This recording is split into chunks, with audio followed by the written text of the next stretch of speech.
Ini Farhan nge-freeze ya?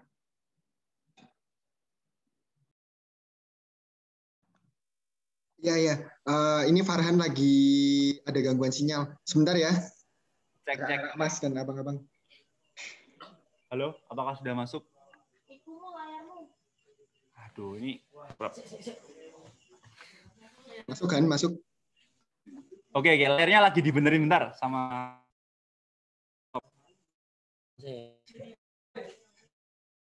Oh ya.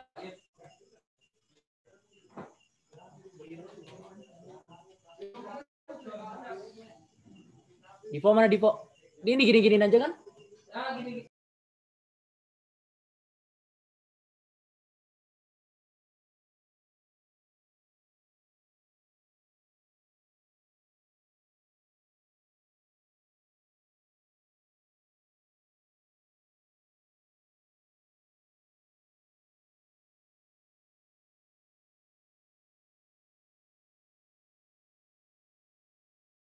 Iya, mohon maaf sebelumnya karena kita sedang ada di Kaliurang ya.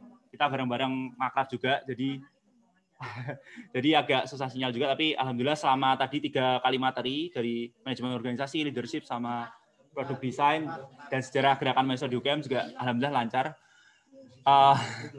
Untuk selanjutnya, mungkin aku persilakan Mas Elang dari BEM UI bisa memberikan pelantikannya selama 10 menit. Mas Elang, monggo, waktu dan tempat kami persilakan.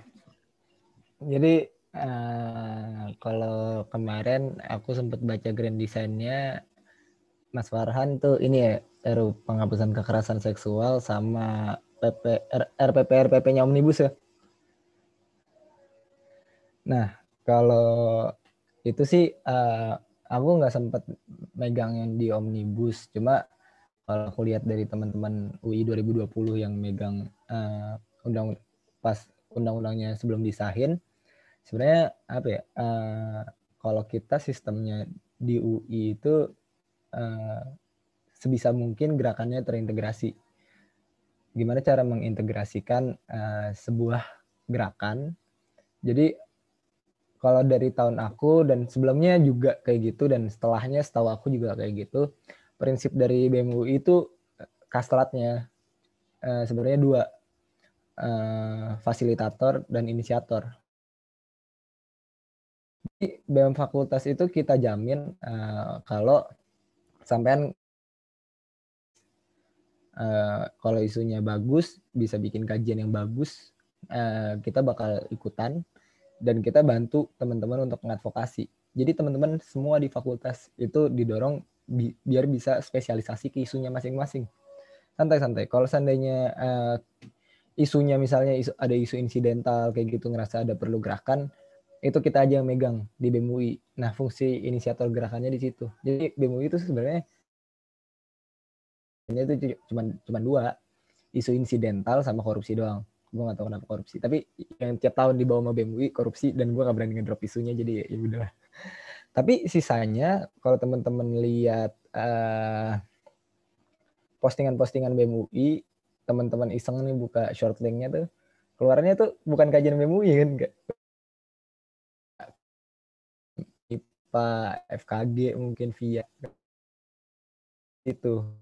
Jadi objektif pertamanya membuat mereka bisa tenang untuk fokus ke isunya masing-masing. Biasanya kan beberapa isu akan sangat bagus ketika dipegang fakultas-fakultas tertentu ya. Misalnya RUU PKS atau RKUHP ya. Siapa lagi sih yang bisa ngomong tentang itu kecuali anak-anak EVA. Kan siapa sih yang bisa ngomong itu lebih bagus dibandingin anak teknik. Kita bahas lingkungan, ya anak MIPA, dan emang per fakultas itu juga ya masanya kan punya ketertarikan isu sendiri-sendiri yang biasanya relate ke ilmuwan mereka. Misalnya ya mungkin isu RKUHP apa ya, isu-isu yang hukum banget mungkin nggak terlalu kemakan di MIPA, tapi misalnya lingkungan mereka 1 tahun ke belakang kemarin aku lihat rame dan hype di situ. Nah biasanya lama-lama tiap-tiap fakultas ini bakal ngembangin isu fokus mereka masing-masing, FISIP, dikti, penggusuran, dan mereka, dan enaknya ketika udah kayak gitu, sama kayak gini, Kalau sampean belajar terus-menerus tentang satu topik nih, dalemin terus tuh, apa kayak lingkungan, kayak korupsi, kekerasan seksual, apalah terserah. Kan orang aja makin lama makin pinter. Nah, sama kayak lembaga ketika dia udah mulai bikin satu kajian, terus dia bikin follow up dari kajian tersebut, dia ngembangin isunya. Makin lama dia akan semakin bagus untuk mengembangkan kajian tersebut. Reputasinya juga makin bagus gitu. Terus misalnya kita fasilitasinya gimana? Ada keterbatasan keilmuan. Anak sosum nggak ngerti aspek teknis, anak teknis nggak ngerti aspek kebijakan, nggak ngerti aspek hukum. BEM UI di situ fungsinya ngejembatanin lewat forum-forum. Kadang-kadang kita bahkan dulu itu udah optimal banget sebenarnya di tahun 2020. Di 2019 aku sempat nyoba kayak gini dan ya belum seoptimal 2000. Kita ngejembatanin untuk dua fakultas ini kolaborasi bikin kajian sehingga bisalah lebih optimal dari bikin kajiannya sendiri-sendiri untuk ngecegah bottleneck di lingkungan itu. Let's say aku nih ngebahas lingkungan, ya aku bisa bahas aspek hukumnya, tapi kalau di reklamasi ikannya kayak gimana kan aku nggak bisa bahas tuh. Nah itu mungkin anak MIPA lebih bagus bahas kayak gitu. Atau bahkan kadang-kadang BEM-nya langsung in charge untuk turut serta membuat kajian tersebut. Next, apa yang kita fasilitasi? Kalau teman-teman follow OA-nya, OA ding, saking banyak followersnya, gue bilang OA. Ketua BEM UI deh, rata-rata di awal tahun mereka pasti rajin banget untuk misalnya nyari aliansi keluar, ketemu LSM, NGO, masyarakat sipil lainnya. Itu biasanya di snapgramin tuh. Kalau tahun gue nggak gue snapgramin sih, gue datang aja. Tapi biar ada visualisasi gitu untuk nunjukin ada datang ke situ. Jadi kita juga ngebantu misalnya ngehubungin mereka ke eksternal. Gimana caranya UI ini sebagai rangkaian gerakan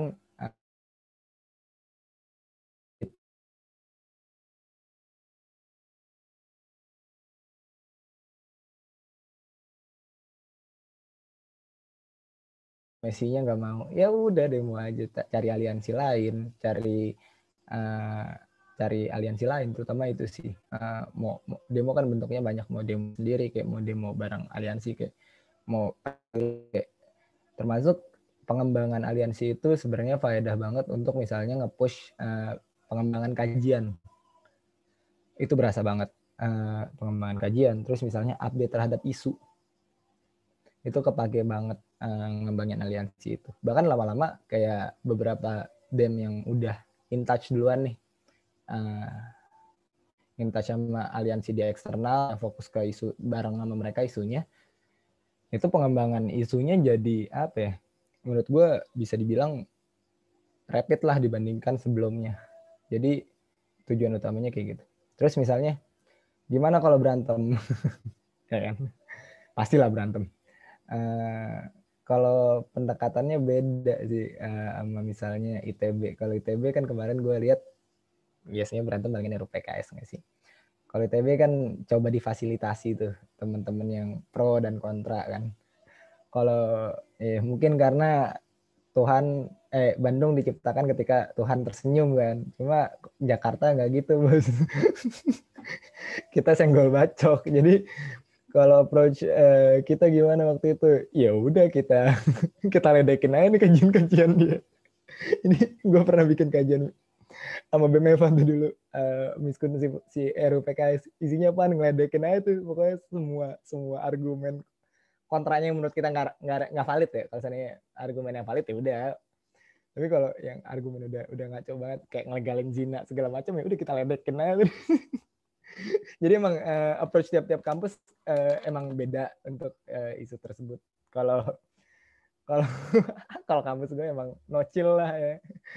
Dan emang kalau dilihat UI di eksternal nih, UI kayaknya damai banget nih. Kalau ya sering kan tuh kayak BEM fakultasnya rame gitu. Kalau teman-teman perhatiin tuh biasanya ada aja. Pokoknya itu baru jadi BEM UI ketika 15 logonya 15 apa? UI 15 fakultas tambah 1 BEM UI. Tandanya 16 dong. Nah, kalau logonya di bawah 16 tandanya dia nggak ikut. Nah, gimana kalau ada yang nggak ikut, nggak setuju, abstain atau gimana? Ya udah ditinggal, simpel aja.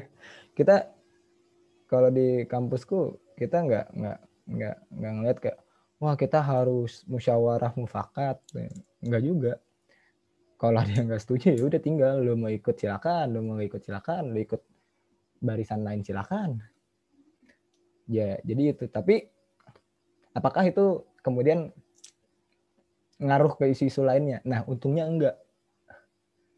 Diusahain juga enggak misalnya. Jadi misalnya kalau aku berantem sama salah satu BEM fakultas tentang satu isu, untuk isu lain misalnya, saya dia ngangkat isu pencemaran lingkungan hidup deh. Aku berantem sama dia di RUPKS. Dia punya isu pencemaran lingkungan gitu. Aku tetap berusaha untuk nge-approach dia, bantuin. Istilahnya kalau ya iya di isu ini kita berantem, tapi kan di isu yang lain lu sama gue sama-sama ini. Gimana caranya kayak gitu? Sebenarnya, nah kalau teman-teman liatin yang nyalon-nyalon di UI, pasti snapgramnya keliling tuh ke setiap fakultas. Di snapgram itu kan, gue habis sama calon yang ini. Itu sebenarnya intinya itu baik ketua BEM, Korbit Sospol biasanya kayak gitu, sampai kadep-kadepnya ya bahkan. Kita kayak gitu, basically kalau ketua BEM ya, itu kita nanya ke mereka, sebenarnya pertanyaannya simpel, lu mau ngangkat apa tahun depan, planningnya apa aja, terus kayak BEM UI bisa bantuin apa. Dan itu ya bukan BEM UI bisa bantu apa, itu kan jawaban dari gue ya. BEM, lu berharap apa dari BEM UI? Mau kita bantu kajian, mau kita bantu propaganda, mau kita bantu misalnya ngedorong ini jadi aksi, mau kita bantu nyariin aliansi, segala macam. Coba aja sebut, nanti kita usahain. Jangan overpromise juga bilang, oh ya ini fix ntar gue bantu angkat, nggak, jangan. Bilang aja ya, apa yang lu butuhin dari BEM Unif, terus ketika kita bisa untuk ngebantu nge-asistensi di situ, ya harapannya ke depan ada sinergis lah. Sekalian kalau sesama calon ketua BEM kan kayak sekalian lah lu bantuin lah suara gue. Biasanya kayak gitu. Jadi emang bahkan aku bisa sebelum rapat antar ketua BEM, sebelum rapat antar kepala departemen pertama itu sebenarnya udah pada tahu, lu pada bawa isu apa udah tahu. Jadi sebenarnya gitu sih. Nah, yang inovasi lagi tahun 2020 sih sebenarnya. Ini startnya 2019, 2020 itu kita mulai, ini isu dikti ya kalau misalnya teman-teman mau ngangkat. Kita mulai nge-push kebijakan-kebijakan yang bukan penetapan BOP, tapi bukan UU Dikti. Kenapa? Kita nyadar bahwa tiap tahun deh kita demo nolak kenaikan UKT nih, ya kan? Tiap tahun juga itu gagal. Alasannya defisit. Ya udah. Dan biasanya kajian tentang UU Dikti udah kebanyakan nggak sih guys? Maksudnya kayak UGM pasti punya kajian UU Dikti. Gue nggak tahu ITB ya. Tapi UI basically gue baca sampai sekitar 6 atau 7 yang mempermasalahkan substansi dikti. Tapi kan kalau kita lihat struktur PTNBH bagaimana dia mengambil kebijakan kan, sebenarnya yang bakal ngaruh banget untuk pengelolaan ya. Selain UU Dikti pasti adalah statuta, ya kan? Statuta, UU Dikti, peraturan MWA. Jadi yang coba dikejar di UI itu tuh. Jadi mungkin tahun 2021 anak-anak UI, dan itu belum mulai di tahun gue sih, tapi di 2020 gue nitip dikerjain, bagus lah. Jadi mungkin di tahun 2021 teman-teman UI kalau teman-teman lihat postingannya bakal banyak ngejar-ngejar MWA unsur mahasiswanya. Gila itu sekali-sekali sama MWA. Nah, tujuannya apa di situ? Kita menyusun sebuah peraturan internal kampus yang memang mempersulit atau setidak-tidaknya memastikan adanya transparansi. Terus misalnya ketika penetapan biaya pendidikan baru, itu kan kebijakan strategis kampus yang berpengaruh ke lu banget kan. Terus transparan, ada landasan kajiannya. Misalnya lu bilang defisit, kajiannya mana defisit. Itu kita pengen itu didorong sebelum penetapan. sebenarnya peraturannya udah kayak gitu, tapi belum optimal. Siapa yang kemudian bisa bilang kajian itu layak atau enggak? Jadi termasuk jadi lagi ada pergeseran dari kasus-kasus konkret kayak penetapan biaya pendidikan ke yang arahnya regulasi. Dari penggusuran misalnya udah diarahin ke RT RW. Rancangan tata ruang tata wilayah. Soalnya fair-fairan cuy, males ngurusin penggusuran kalau buldosernya udah datang, ya enggak? Alam udah ketawa-tawa. Lu penggusuran nih, lu datang pas buldosernya udah ada, lu ngarep dia berhenti digusur, ya kagak bakal lah. Itu ibarat orang sakit tinggal dikafanin. Orang dia digusur semenjak RT RW-nya ditetapin. Seringan kayak gitu. Jadi ke arah-arah kebijakan yang strategis dari kasus-kasus konkret. Termasuk misalnya kekerasan seksual, kalau undang-undangnya mentok, kasus mentok, kita coba ke arah peraturan internal kampus. Sebenarnya itu juga teman-teman UGM juga ngerjain kan. Nah konsepnya kayak gitu tuh. Kalau nggak salah BEMVIA tahun depan nih lagi mau ngangkat, sebelum kita ngoceh misalnya kayak Depok pembangunannya nggak berkembang segala macem,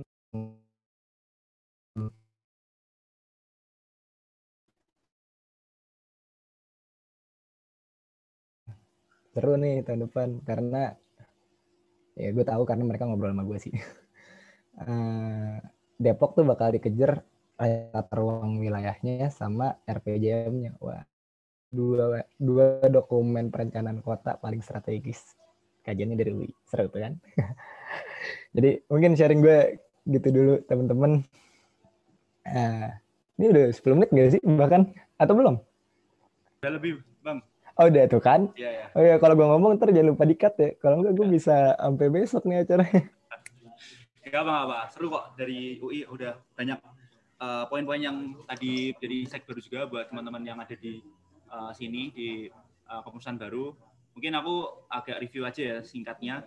Kalau di BEM UI sifat gerakannya menjadi integrasi, membuat integrasi gerakan di mana BEM UI lebih sebagai fasilitator dan inisiator, terkhusus ketika menjadi inisiator di kajian-kajian yang sifatnya insidental dan kasus korupsi pada khususnya. Dan nanti kemudian harapannya dari adanya fungsi integrasi gerakan ini di antara fakultas-fakultas, tiap-tiap fakultas punya spesialisasi isunya masing-masing yang bisa dikawal secara lebih sustain seperti itu. Mungkin sekilas seperti itu. Mungkin ada catatan yang lain yang nanti juga bisa dibahas ketika udah masuk di diskusi. Selanjutnya mungkin saya mau ngobrol sama Mas Alam. Halo Mas Alam. Ya, siap. Wais. Gimana kabarnya Mas Alam? Alhamdulillah. Saya. Di Temanggung sekarang. Yoi. Siap. Mungkin langsung aja Mas Alam. Jadi bagaimana proses Mas Alam sebagai Menko Sospol ya di KMITB ya, semasa zamannya 2019 kalau nggak salah 2019, dan bagaimana arah geraknya, dinamikanya, dan mungkin kalau boleh sesuai dengan TOR perspektif gerakan yang efektif menurut KMITB seperti apa, dan bagaimana sih kalau masyarakat di sekitar KMITB menilai gerakan dari KMITB itu sendiri. Monggo Mas. Oke. Suaranya masih kedengar ya? Ya. Dengar, jelas Mas. Assalamualaikum warahmatullahi wabarakatuh. Terus salam buat Elang yang mungkin sewaktu kepengurusan juga banyak bertemu, Mas Hikari juga dan teman-teman BMKM UGM semua.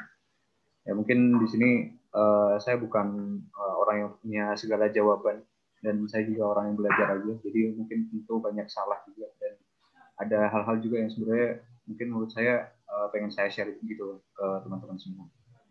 Dan ya saya mengucapkan selamat juga ya buat teman-teman BMKM UGM yang memilih untuk melanjutkan perjuangan di tahun depan dengan kondisi yang sekarang, tapi ternyata teman-teman ini masih pengen berjuang gitu.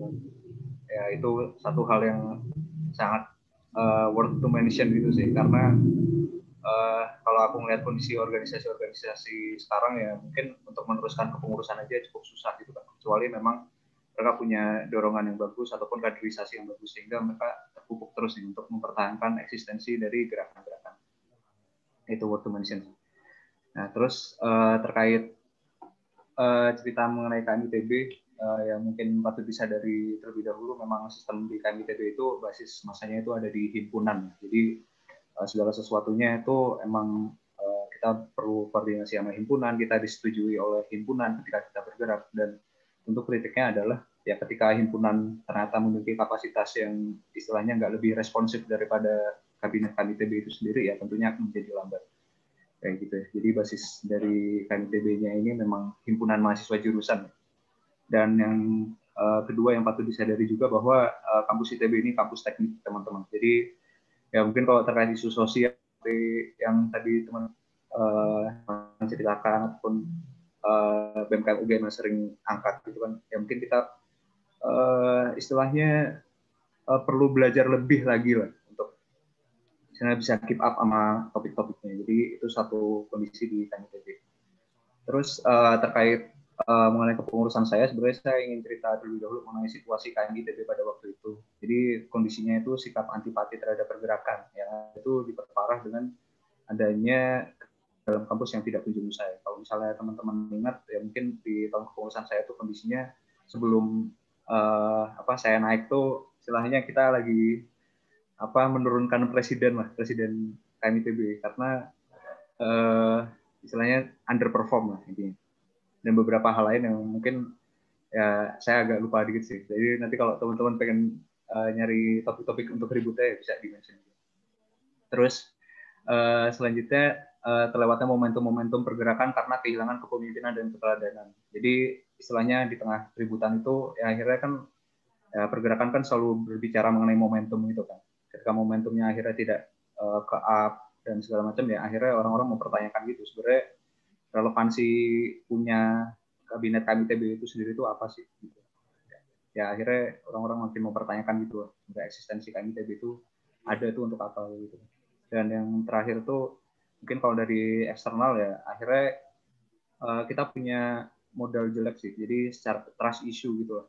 Intinya waktu itu kan kalau mungkin teman-teman ingat Bapak Presiden kita jadi ketua BEMC ya kayaknya, terus akhirnya ya gitu lah, pokoknya loss aja terus ya bubar intinya. Jadi trust issue ke KMITB itu sendiri jadi cukup tinggi lah pada konteks waktu itu. Nah terus yang kedua saya akan bicarakan mengenai preferensi mahasiswa ITB ya ketika awal pengurusan saya. Jadi kalau saya rangkum mungkin dari data-data yang saya dapat nih, mahasiswa ITB itu memiliki kecenderungan untuk mengikuti kegiatan yang mereka sukai dan dirasa memberikan keuntungan pada diri mereka. Jadi kayak semacam transaksional gitu, ataupun mencari beneficiaries lah dari berkegiatan di satu organisasi kayak gitu. Terus yang kedua, keinginan terhadap wadah pergerakan yang lebih variatif dan kecenderungan pergerakan pada ranah sosial kemasyarakatan dan karya. Ini mungkin tendensinya udah bergeser ya dari mendefinisikan pergerakan sebagai sosial politik, tapi akhirnya ya setelah dilihat surveinya kayak gitu, ternyata orang-orang ini pengen banyak yang berkegiatan di sosmas ataupun di kekaryaan kayak gitu, aplikasi dari keilmuan gitu ini. Terus untuk tempat berkegiatan itu sendiri, mahasiswa ITB itu tuh banyaknya berkegiatannya di HMJ ataupun UKM, bukan di kemahasiswaan terpusat. Itu jadi satu tantangan tersendiri. Terus kegiatan sosial politik itu diidentikan dengan pertentangan terhadap pemerintah kan, dan itu merupakan kegiatan yang paling kurang diminati gitu, kalau dari survei yang kita ini. Terus selanjutnya ketidaktertarikan terhadap satu isu untuk topik sosial politik, hukum dan keamanan (Polhukam) itu memiliki tingkat ketidaktertarikan paling besar. Ya itulah modal ketika awal kepengurusan. Dan untuk topik yang paling diminati itu sendiri itu terkait iptek, sosial budaya dan pendidikan. Itu kondisi sewaktu saya naik. Nah kemudian untuk pendekatan kepengurusan yang akhirnya kita coba terapkan secara arahan umumnya itu mengembalikan optimisme mahasiswa KMITB terhadap pergerakan, karena seperti yang saya bilang tadi ya akhirnya orang-orang antipati lah terhadap pergerakan, dan akhirnya ya kita butuh untuk meningkatkan optimisme mereka kan. Yang kedua, perbanyak wadah pergerakan sesuai preferensi mahasiswa ITB. Jadi kan ya akhirnya agar wadah itu tetap relevan kan akhirnya kita harus menyediakan tempat-tempat akhirnya di mana mereka bisa berkontribusi gitu kan ataupun mengembangkan diri mereka ya itu sih. Terus tiga yang ini mungkin juga seperti yang Elang contohkan tadi, nyatakan kemenangan-kemenangan kecil sehingga dapat terlihat oleh halayak umum. Jadi kalau misalnya kita lagi demo, atau kita lagi kunjungan, atau kita lagi selesai bikin kajian, itu selalu kita update gitu kan. Yaitu harapannya emang eksistensi berkegiatan dan juga hal-hal kecil itu tuh bisa dilihat kayak gitu sih oleh masa kampus itu sendiri. Dan yang terakhir itu membangun harmoni elemen KMITB dalam pergerakan taktis dan strategis. Dan ini titipannya ya kata kuncinya sih sebenarnya gue nitip ya buat gotong royong kayak gitu ya. Itu sih. Terus untuk strategi Kemenkoan Sosial Politik itu sendiri sebenarnya beberapa hal yang secara spesifik dilakukan. Yang pertama menanamkan nilai empati dalam pergerakan mahasiswa. Ini strategi kita tuh sebenarnya lebih experiential learning gitu sih. Jadi akhirnya waktu itu kesimpulan dari aku sendiri sebagai Menko emang aku ngeliatnya ya masalah kepemimpinan ini adalah masalah akhirnya mereka bisa merasakan tingkat krisisnya gitulah ataupun sense urgensinya gitu kan. Akhirnya perlu pengalaman-pengalaman yang mengubah pemahaman mereka secara spiritual lah. Dan cara paling gampang kan mereka akhirnya langsung diikutin terjun langsung gitu lah. Itu. Terus yang kedua perintis infrastruktur pergerakan mahasiswa berdaya kritis dan inklusif. Ini sebenarnya pengejauhan tahannya dalam bentuk seperti ini sih. Kita sewaktu di awal-awal sebelum naik, kita ada yang namanya musyawarah arah gerak gitu kan. Dan di situ kita juga menyusun semacam aliansi-aliansi berdasarkan isu yang akan dibawa. Pada waktu itu Kemenkoan Sosial Politik emang udah memetakan terlebih dahulu sih. Kayak kita ngambil dari apa ya sih RPJMN. Dari RPJMN ini sebenarnya apa sih sektor-sektor yang akan menjadi concern pemerintah dalam beberapa waktu ke depan dan bagaimana kita bisa contribute gitu kan.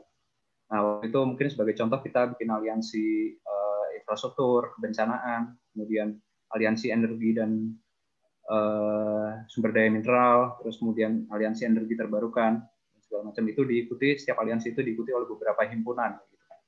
Dan setiap bulan kita selalu up dan orientasinya adalah mereka seminimalnya bikin diskusi gitu sih dan ataupun bikin dokumen kajiannya itu sebagai bentuk kemenangan kecil sehingga ya aliansi-aliansi ini bisa tetap bertahan gitu sih.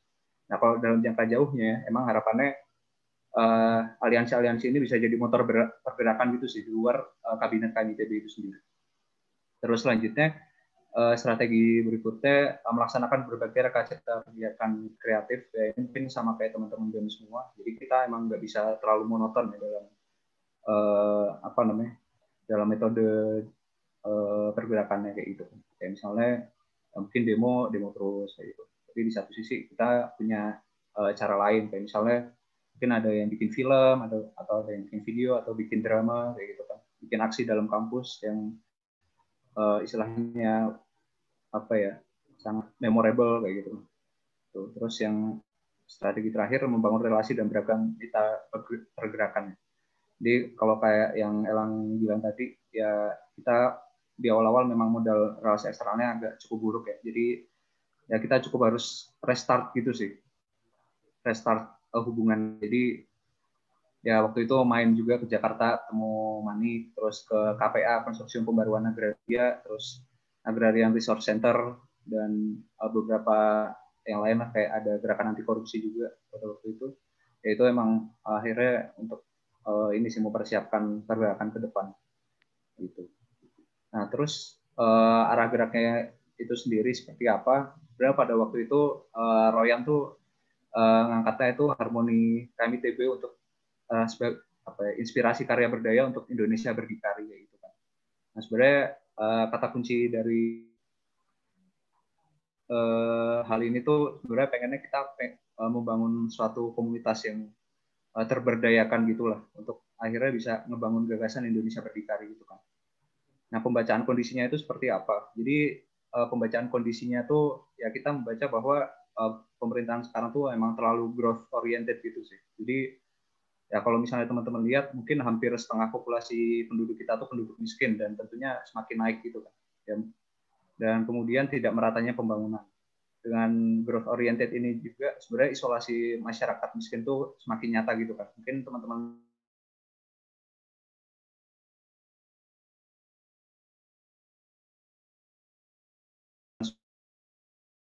gedenya sekian itu ternyata kena potong 10.000 gitu kan, dan itu masuk ke kantong orang-orang tertentu, dan orang-orang orang-orang miskin dapetnya yang beras apa namanya kuning berkutu segala macam.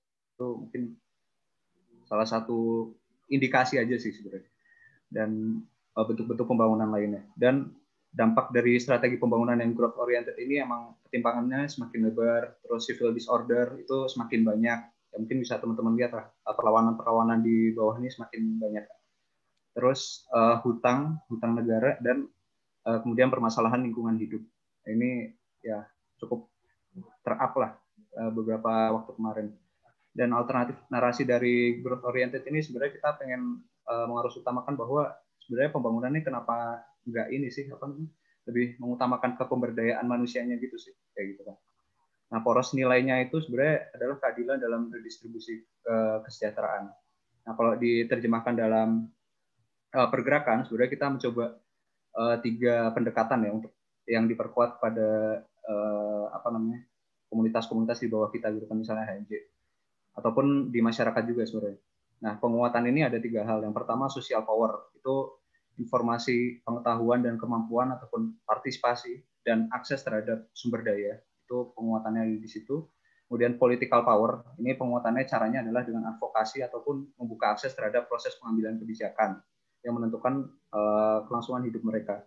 Dan yang ketiga itu psychological power gitu sih. Jadi kita membentuk kepercayaan diri dari komunitas-komunitas yang ada gitu. Dari situ ya sebenarnya harapannya emang akhirnya menjadi apa ya, objek dari gerakan empowerment ini, orang-orang jadi lebih berani untuk menentukan nasib mereka sendiri gitu sih, kayak gitu. Jadi waktu itu counter narasinya itu seperti itu.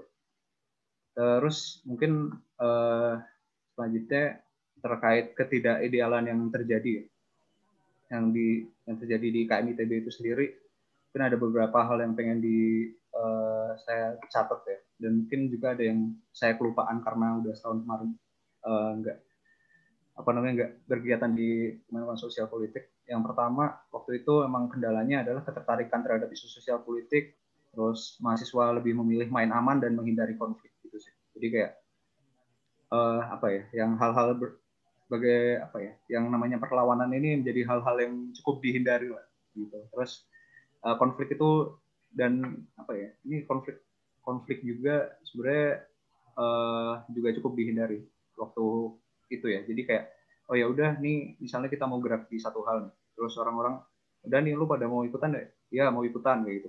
Waktu udah habis bilang ya, tapi ternyata mereka tidak berkomitmen untuk ikutan. Terus ya istilahnya kalau menghindari konflik kan akhirnya konflik-konflik produktif seperti dialektika ataupun diskusi mengenai gagasannya kan akhirnya nggak terbentuk ya. Ini menjadi catatan yang akhirnya ya saya masih ingat sampai sekarang lah, dan itu cukup saya sesalkan karena ya dulu effort untuk bikin orang bisa catch up sama topik-topik itu tuh sangat sulit. Terus kemudian komitmen bergerak bersama minim dan level sense of crisis yang berbeda kayak gitu ya. Jadi disadari ketua HMJ itu mati ya? Sinyal dia. Oke, sebenarnya memang diminta buat. Sorry. Oh ya. Mungkin karena kita juga udah 10 menit lebih ya, Mas Alam. Oh ya, siap. Ini udah diperingatkan nih sama yang di atas. Oh ya, siap. Sorry. Oke, saya langsung sebutin ini aja ya, masalah yang mungkin bisa didiskusikan. Oke, boleh. Oke. Terus ego sektoral dan abai peran politik, kepemimpinan yang minim, dan untuk kemampuan untuk dipimpin dan memimpin, disalokasi perhatian untuk menyiapkan alternatif narasi pembangunan. Terus secara eksternalnya, alienasi pergerakan mahasiswa dengan pergerakan masyarakat, hambatan kolaborasi dan relasi pergerakan, gara-gara ketidakpercayaan dan komunikasi, terus kemudian restart kanal sumber daya informasi dan kekuatan politik, dan hambatan lawan politik dalam bentuk fitnah, adu domba, ataupun teror kayak gitu. Itu mungkin hambatan-hambatan yang bisa saya ceritakan. Sorry ya kalau misalnya kebanyakan. Terima kasih teman-teman. Ya, makasih Mas Alam. Terima kasih atas paparannya terkait arah gerak dan terkait kondisi di mana KMITB bergerak pada zamannya Mas Alam. Mungkin sedikit review juga bahwasanya mahasiswa ITB ini mahasiswa yang basicnya teknik dan mungkin sangat sulit untuk mendiseminasikan soal isu-isu sospol karena banyak sekali hambatannya. Tadi sudah banyak dimention terkait ketidakminatan secara general, secara natural teman-teman yang mungkin saintek dengan isu-isu yang sospol.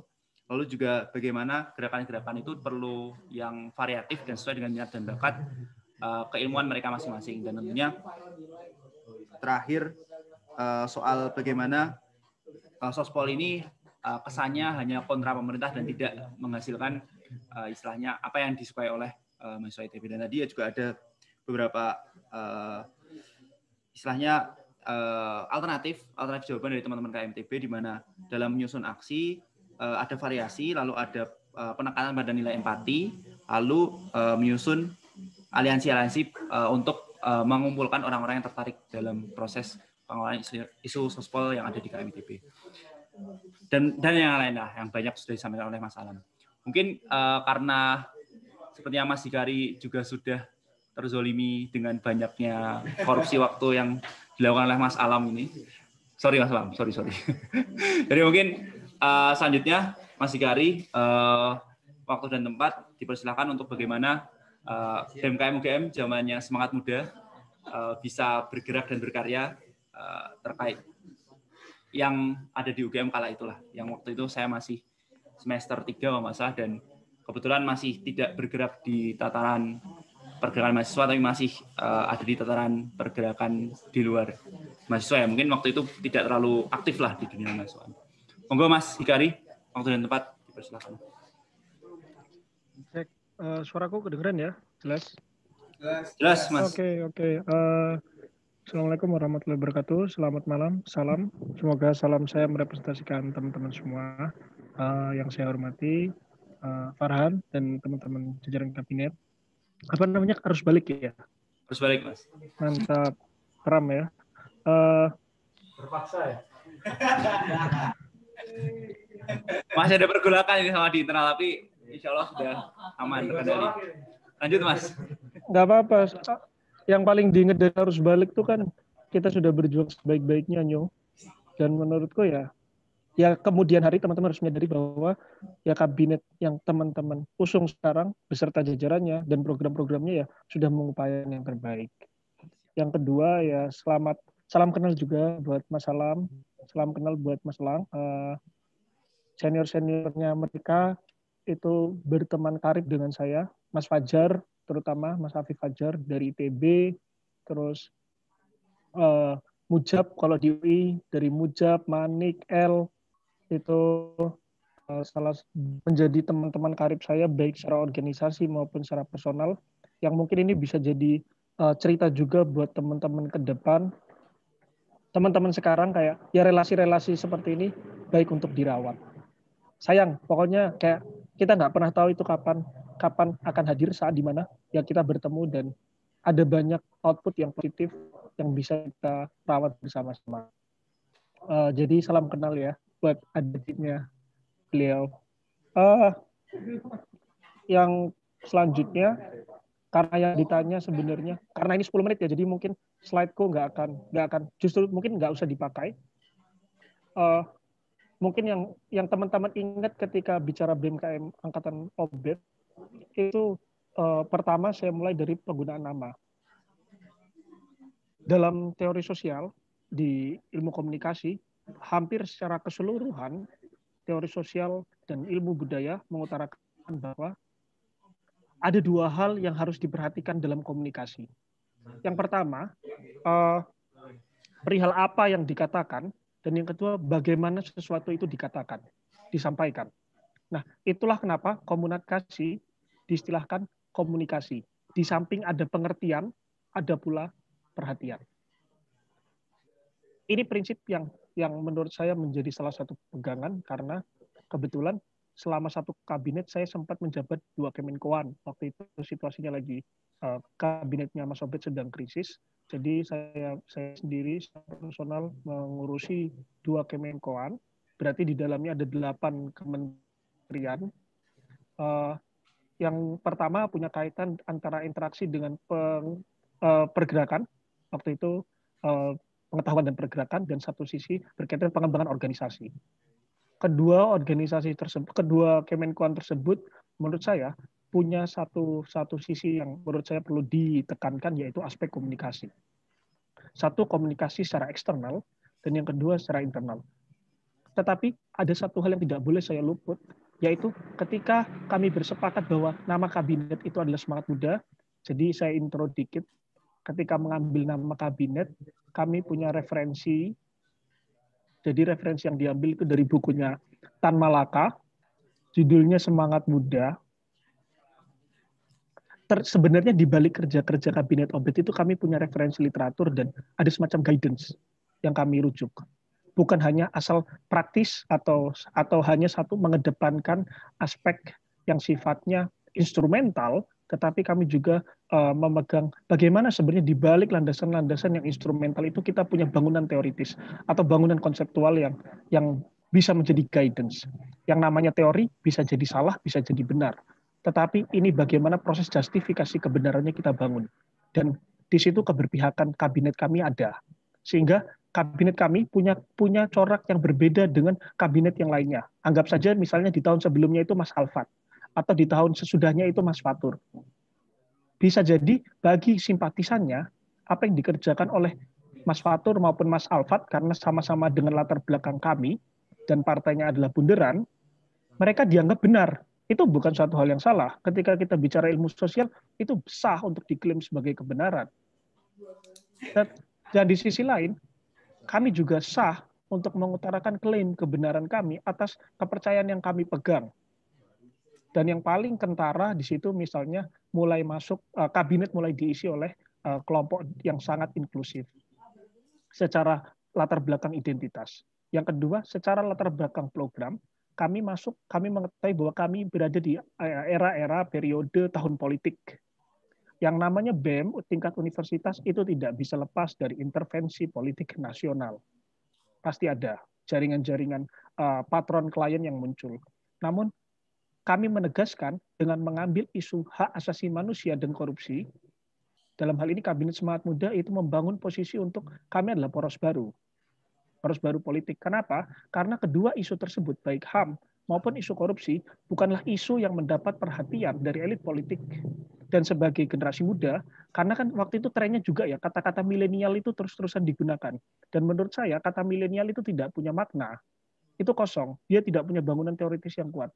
Dan sejarah selalu mengatakan bahwa muda itu adalah bahasa kita. Sumpah Pemuda, Angkatan Muda kalau kata Pram. Tan Malaka menggunakan istilah semangat muda. Maka yang paling dekat dengan kita itu kata muda. Maka jangan bikin anak muda sekarang itu teralienasi dari bahasanya sendiri. Itu yang membuat saya untuk ya kita harus sepakat bahwa kita akan menggunakan kata semangat muda. Dan di situ memang punya ide-ide yang cukup progresif. Terlepas nanti Tan Malaka akan dikatakan kiri atau apa, tapi ya sudahlah. Itu kan bagi saya sendiri, saya nggak percaya kiri, saya nggak percaya kiri-kirian, dan saya nggak percaya kanan-kananan. Ya bergerak ya harus bergerak. Merespon sesuatu ya merespon sesuatu karena kita punya hak sebagai warga negara. Nah itu yang menjadi dasar ya. Itu introku. Mungkin sekalian masuk ke selanjutnya adalah kami menyadari bahwa aktivisme anak muda sekarang itu punya banyak varian. Saya tidak percaya ide-ide sentralistik. Kenapa? Pola-pola gerakan yang satu komando dan sebagainya itu justru tidak menghargai generasi sekarang. 98 ya udah 98 itu eranya kalian. 65 ya itu eranya kalian. Mau HMI, mau GMNI, mau kami, mau PMII, mau organisasi-organisasi ekstra lainnya membawa dendam-dendam masa lalunya, itu dendam senior kalian. Ini angkatanku itu, angkatan generasiku adalah generasi yang harus mengukir jalannya sendiri. Mulai menentukan seperti apa kegiatannya. Maka tidak heran ketika yang dikatakan di ITB, banyak yang masuk sosmas. Itu juga terjadi di UGM. teman-teman yang ingin terlibat di dunia sosmas itu meningkat loh, jumlahnya jauh lebih besar, bahkan hampir separuh kabinetnya waktu zaman Obed itu isinya sosmas. Nah, sebenarnya yang menurutku terjadi kalau secara jadi gini, kalau PH itu kan posisinya adalah membuat guidance. Kalau di zaman kami ya, kami membuat gimana caranya kami membangun track untuk teman-teman. Bukan mengarahkan atau menyuruh mereka untuk harus gini, harus A, harus B, harus demo, harus apa. Siapa yang mengharuskan? Kami itu siapa? PH itu siapa sehingga mengharuskan teman-teman yang lainnya? Atau PH itu merasa sebisa apa sih sehingga harus menyuruh orang-orang lain untuk mengikuti dan sebagainya. Tugasnya adalah bagaimana kita punya dedikasi terhadap apa yang dikerjakan, dan dedikasi itu akan memberi gambaran ke orang-orang yang menyaksikan atau bisa membangun persona terhadap sekitar. Itu yang menurutku cukup menjadi ini ya. Jadi kabinet Semangat Muda itu punya 3 hal yang dipegang: demokratis, inklusif, dan bersahabat. Nah, gimana ketiga poin itu diturunkan, dimanifestasikan dalam program-program yang ada. Saya yakin di banyak aspek kami jauh dari itu. Kami tidak cukup demokratis, tentu. Kami tidak sesempurna apa yang kami harapkan di awal. Namun, proses itu kami harap bisa menjadi ruang yang egaliter. Dalam hal ini, mungkin akan jarang mendengar saya dipanggil Menko atau Obed dipanggil Presma atau Gendis dipanggil Menteri atau siapapun disebut dengan istilah-istilah istilah-istilah jabatan organisasinya, tetapi kami lebih sering untuk ya semua itu pejuang muda BMKM. Obed itu pejuang muda. Kami punya istilah baru lagi, term baru lagi yang kami pakai untuk membangun ruang interaksi yang lebih interaktif dan diskursif. Sehingga tidak ada perasaan segan meski kultur senioritas itu ada di UGM, dan untuk merubah itu tidak bisa dalam waktu yang singkat. Nah, biasanya kalau rapat Kemenkoan, dulu saya mengusulkan kalau dari Kemenkoan saya agar mengajak teman-teman pejuang muda yang lain untuk ikut. Misalnya setiap minggu rapat, maka hadirkan 2 orang teman-teman pejuang muda yang ada di masing-masing kementerian untuk ikut rapat. Sehingga tahu sebenarnya proses komunikasi dan koordinasi di Kemenkoan itu seperti apa. Ide yang dibawa itu seperti apa, atau mereka mau memberikan input itu juga bukan satu hal yang bermasalah gitu, sehingga proses interaksinya tidak ada gap dalam hal ini gap yang mengarah pada strata sosialnya itu. Dan mungkin yang cukup baru di sana adalah kami banyak mengangkat di posisi PH maupun deputi adalah teman-teman dengan angkatan mahasiswa yang relatif baru. Kerap kali kan misalnya bahwa teman-teman yang kalau zaman saya kan 2014 ya, lazimnya 2014-2015. Tetapi kami mengangkat angkatan 2016 maupun 2017 bahkan untuk mengisi pos-pos kementerian, karena ya di situ bisa jadi kami itu beda beberapa tahun dengan angkatan 2017 dan bisa jadi punya pikiran yang berbeda. Gimana cara mendalami mereka, gimana cara mengenal mereka, sehingga output yang kita kerjakan itu bisa sampai kepada teman-teman. Yang namanya organisasi publik, Badan Eksekutif Mahasiswa bagi saya organisasi publik. Udahlah, jangan contoh pemerintah. Pemerintah itu lembaga publik yang gemar menyalahkan publik. Padahal seharusnya dia bertanggung jawab atas urusan-urusan publik. Nah, apa yang terjadi kalau Badan Eksekutif Mahasiswa juga gemar menyalahkan mahasiswa yang lain? Bilang kalau mahasiswa itu apatis, mahasiswa itu nggak mau aktif dan sebagainya. Enggak, generasi kita itu sudah dituntut untuk melakukan banyak hal. Tuntutannya sebesar tergandeng di belakang. Tetapi seringkali kerap dikatakan salah dan sebagainya. Ya mari kita saling support. Sehingga proses-prosesnya pun bukan untuk mengejar capaian ya, karena bagiku BEM itu bukan NGO yang punya capaian kerja dan indikator kerja. Ya salah itu lumrah. Mendapat kritik itu lumrah. Masalahnya kan kita masih punya hak untuk memilah mana yang mau didengar dan di mana kita akan menutup telinga untuk terus jalan. Bagi saya nggak akan concern untuk membicarakan tentang RUU PKS itu dianggap sebagai bagian dari kelompok yang liberal, pro seks bebas, aktivis seks bebas, dan enggak. Kami akan tutup telinga pada hal-hal seperti itu, dan kami akan buka telinga bahwa kekerasan seksual itu harus diselesaikan dan bikin kebijakan dan regulasinya. Itu yang menjadi penguat. Nah, sehingga jangan sampai BMKM itu menjadi organisasi yang justru menyalahkan publik atas apa yang dikerjakan. Jadi ya jangan takut salah. Salah itu lumrah. Zaman Obed juga pernah dikritik kan, banyak yang mengkritik gitu. Tetapi ya mari ditampung. Dan bagaimana cara mengelola kritik itu? Bukan hanya dengan memasukkan orang ke kabinet ya. Kadang-kadang kan kita pengen instan. Oh biar dia diam kita tarik ke kabinet. No, enggak. kamu bisa bikin acara stand up UGM untuk menyampaikan bagaimana kita menertawai kesalahan-kesalahan itu, menerima dan menertawai.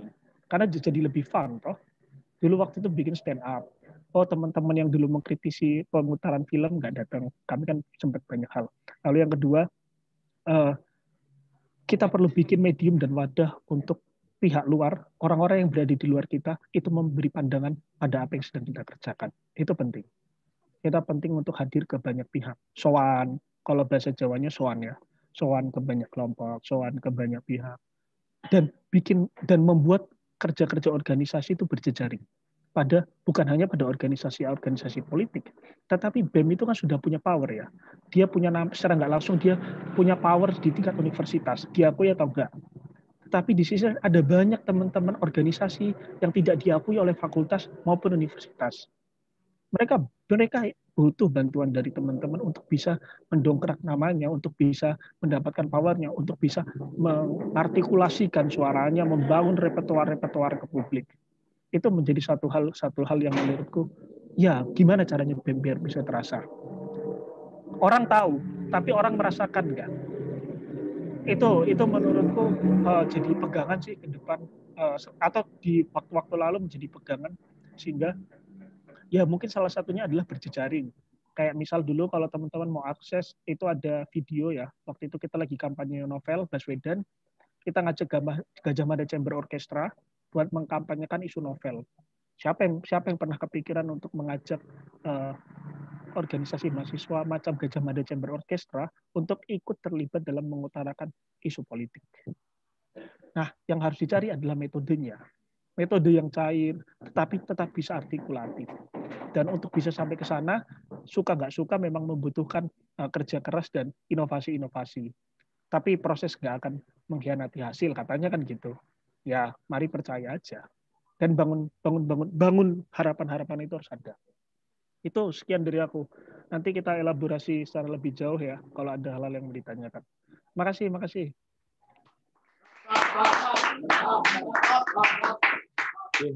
Terima kasih Mas Hikari sebagai penutup ya dari rangkaian pemantik diskusi kita pada malam hari ini. Mungkin sedikit review juga, nanti monggo teman-teman menyiapkan pertanyaannya terkait apa yang sudah disampaikan oleh tiga pembicara tadi. Secara singkat tadi ya, BMKM era Obed, era semangat muda adalah BMKM yang tidak hanya memberikan nama dengan hanya dalam instrumental bahasanya Mas Hikari, tapi juga ada konstruksi teorinya, ada arah geraknya yang tercermin dari namanya. Lalu soal generasi, bahwasanya generasi kita adalah generasi kita, mungkin sekarang harus balik dengan semangat muda, dua generasi yang berbeda juga. Apa yang kita lakukan mungkin akan sangat berbeda dengan generasi-generasi sebelumnya, dan itu sangat-sangat wajar, dan itu sangat lumrah terjadi. Pun kalau misalnya salah, ya nggak apa-apa, ini kan juga dalam proses pembelajaran juga dan segala macam.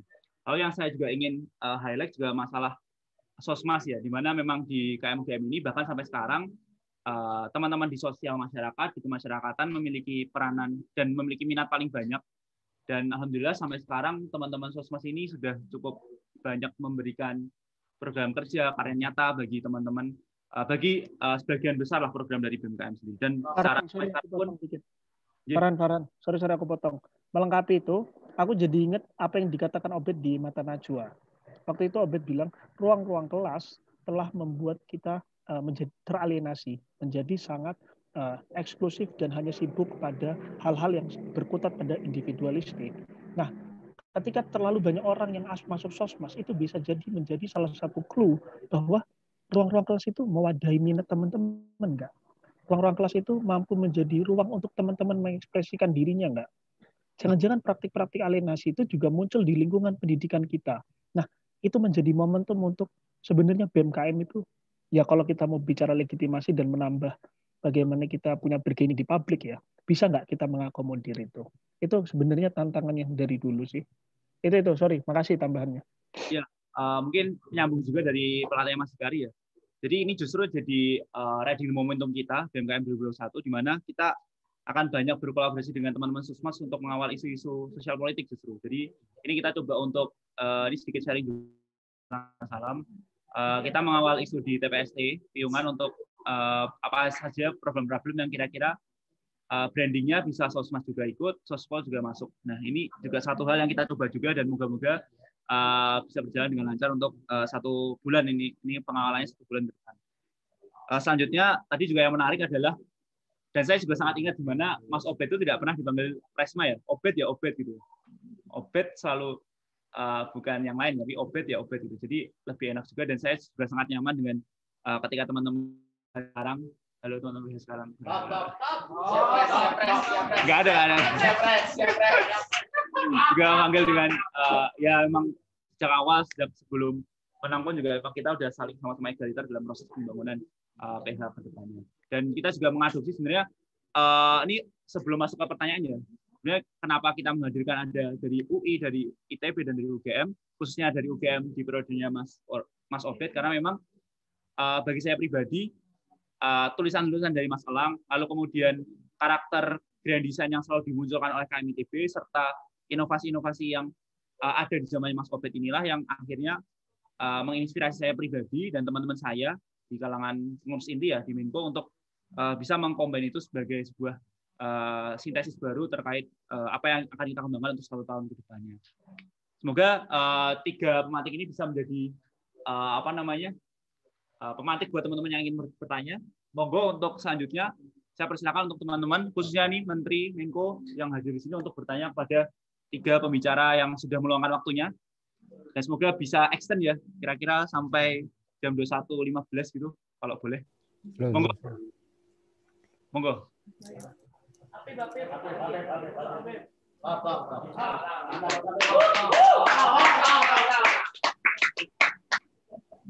Mungkin sedikit juga bridging.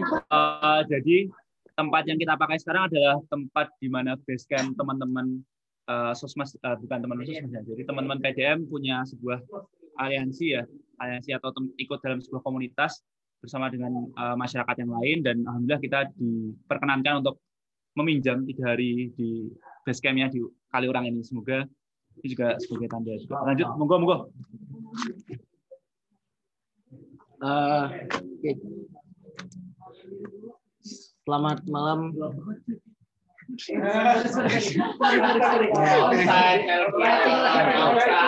Mohon maaf, Mas dan Abang sekalian. Assalamualaikum warahmatullahi wabarakatuh. Shalom, Om Swastiastu, Namo Buddhaya. Salam kebajikan untuk kita semua. Perkenalkan, aku Afif di sini. Aku menemani Farhan juga di Kemenkuan Pergerakan. Mungkin ini aja sih, aku mau nyoba nanya ke Mas dan abang-abang sekalian ini. Kira-kira dinamika yang ada kampus-kampus kita UI, ITB, UGM itu menjadi ya tanpa perlu kita merasa merendah diri atau gimana, tapi 3 kampus kita ini menjadi suatu highlight lah, kayak menjadi patokan juga, entah dari arah gerak, entah dari kajian, entah dari apapun yang ada di Indonesia, terkhusus di Pulau Jawa sih sebenarnya. Di Pulau Jawa kita selalu menjadi patokan, entah waktu itu tahun lalu Mas Mail yang membuat kajian memanggil ya? Kajian akhirnya itu dipakai di apa namanya?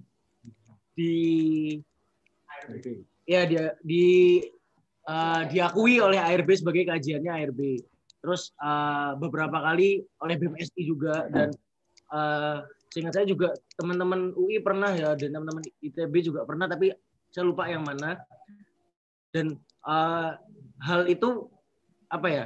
Kadang membuat kita bingung juga, apakah arah gerak kita itu bisa independen, karena ujung-ujungnya kita akan terus ada di dalam aliansi-aliansi itu, dan ya tidak bisa dilepaskan karena ujung-ujungnya kita diminta untuk membuat apa namanya, kajian bareng-bareng, kita diminta untuk bergerak bersama dan menentukan geraknya, bahkan kira-kira kita mau kemana dan lain-lain. Nah, sebenarnya pertanyaanku simpel sih, kira-kira menurut Mas dan Abang di sini saran yang paling tepat untuk menghadapi dinamika seperti itu seperti apa? Atau mungkin punya Mas dan abang-abang di sini punya pengalaman dari referensi pas di saat menjabat itu ada kejadian seperti itu, dan akhirnya malah membuat independensi dari BEM yang dikomandoi ini jadi tidak independen dan lain-lain. Mungkin Itu aja dari aku.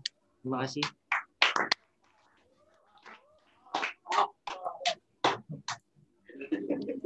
Monggo, karena ini pertanyaan untuk semua narasumber ya. Mungkin bisa dimulai dari Mas Elang dari BEM UI. Gua banget nih duluan. Ya udah deh. Sebenarnya emang gak ada gerakan yang independen, to be fair. Gini cuy, ya mau se-UGM-UGM-nya lu, mau se-UI-UI-nya lu, mau se-ITB-ITB lu, kalau seandainya nggak berjejaring emang nggak realistis untuk membuat sebuah gerakan yang besar kan. Nah, yang jadi pertanyaan kan kemudian, let's say BMSI gitu kan, lu pasti ngarahin ke situ nggak sih pertanyaannya? Ya, akui lah. Nah, sebenarnya kalau gue bilang ya BMSI bagus-bagus aja gitu. Maksudnya ada sebuah wadah di mana banyak BEM di se-Indonesia yang ya mostly lah ya, karena ada BEMNUS juga, ada segala macam kan, untuk wadah berkumpul. Dan to be fair, BMSI itu salah satu yang paling konsisten lah ya. Kalau aksi masanya rame, kalau demo ya niat lah ya, pengorganisiran masanya paling rapi. Nah kemudian kan jadi itu sebenarnya bagus-bagus aja, nggak jadi problem gitu. Yang jadi lu bisa masuk ke sebuah aliansi yang tidak independen dengan tetap independen, gimana caranya? Ya kalau seandainya aksinya nggak jelas nggak usah ikutan. Nah, kalau aksinya nggak jelas nggak usah ikutan. Dan kalau punya kesempatan untuk masukin isu yang sekiranya menarik dan diterima, masukin. Simpel aja. Dan perlu ada sortir, maksudnya kayak kalau lu masuk rakernas BMSI tiba-tiba ayo guys kita bahas RUU PKS, yang ada mereka malah nolak kan, nggak lucu gitu. Jadi sebenarnya beraliansi itu esensinya cuma berbicara apa dengan siapa. Kita tahu lawan bicara kita tahu afiliasinya, kita tahu latar belakangnya, kita tahu kepentingan mereka kan. Dan kita tahu power apa yang mereka punya. Apakah mereka punya power di media, apakah mereka punya power di kajian, atau misalnya mereka punya power di massa.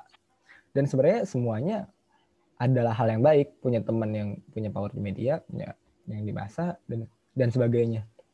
Jadi nggak masalah untuk tetap, kalau gue pribadi ya, gue bilang nggak masalah untuk tetap gabung dari BMSI. Toh mereka ada isu nggak ada isu, mereka demo kan, nggak tahu, hobi aja demo gitu. Jadi mereka nggak ada isu nggak ada isu, mereka demo, ya udah. Kalau seandainya kayak gitu sekalian aja untuk beberapa occasion kita masukin untuk musyawarahin, aksiin yang ya interest kita lah ya, interest lu sebagai sebuah lembaga. Kalau aku sih dulu stance-nya kayak gitu sih. Mungkin yang lain agak berbeda sih seperti.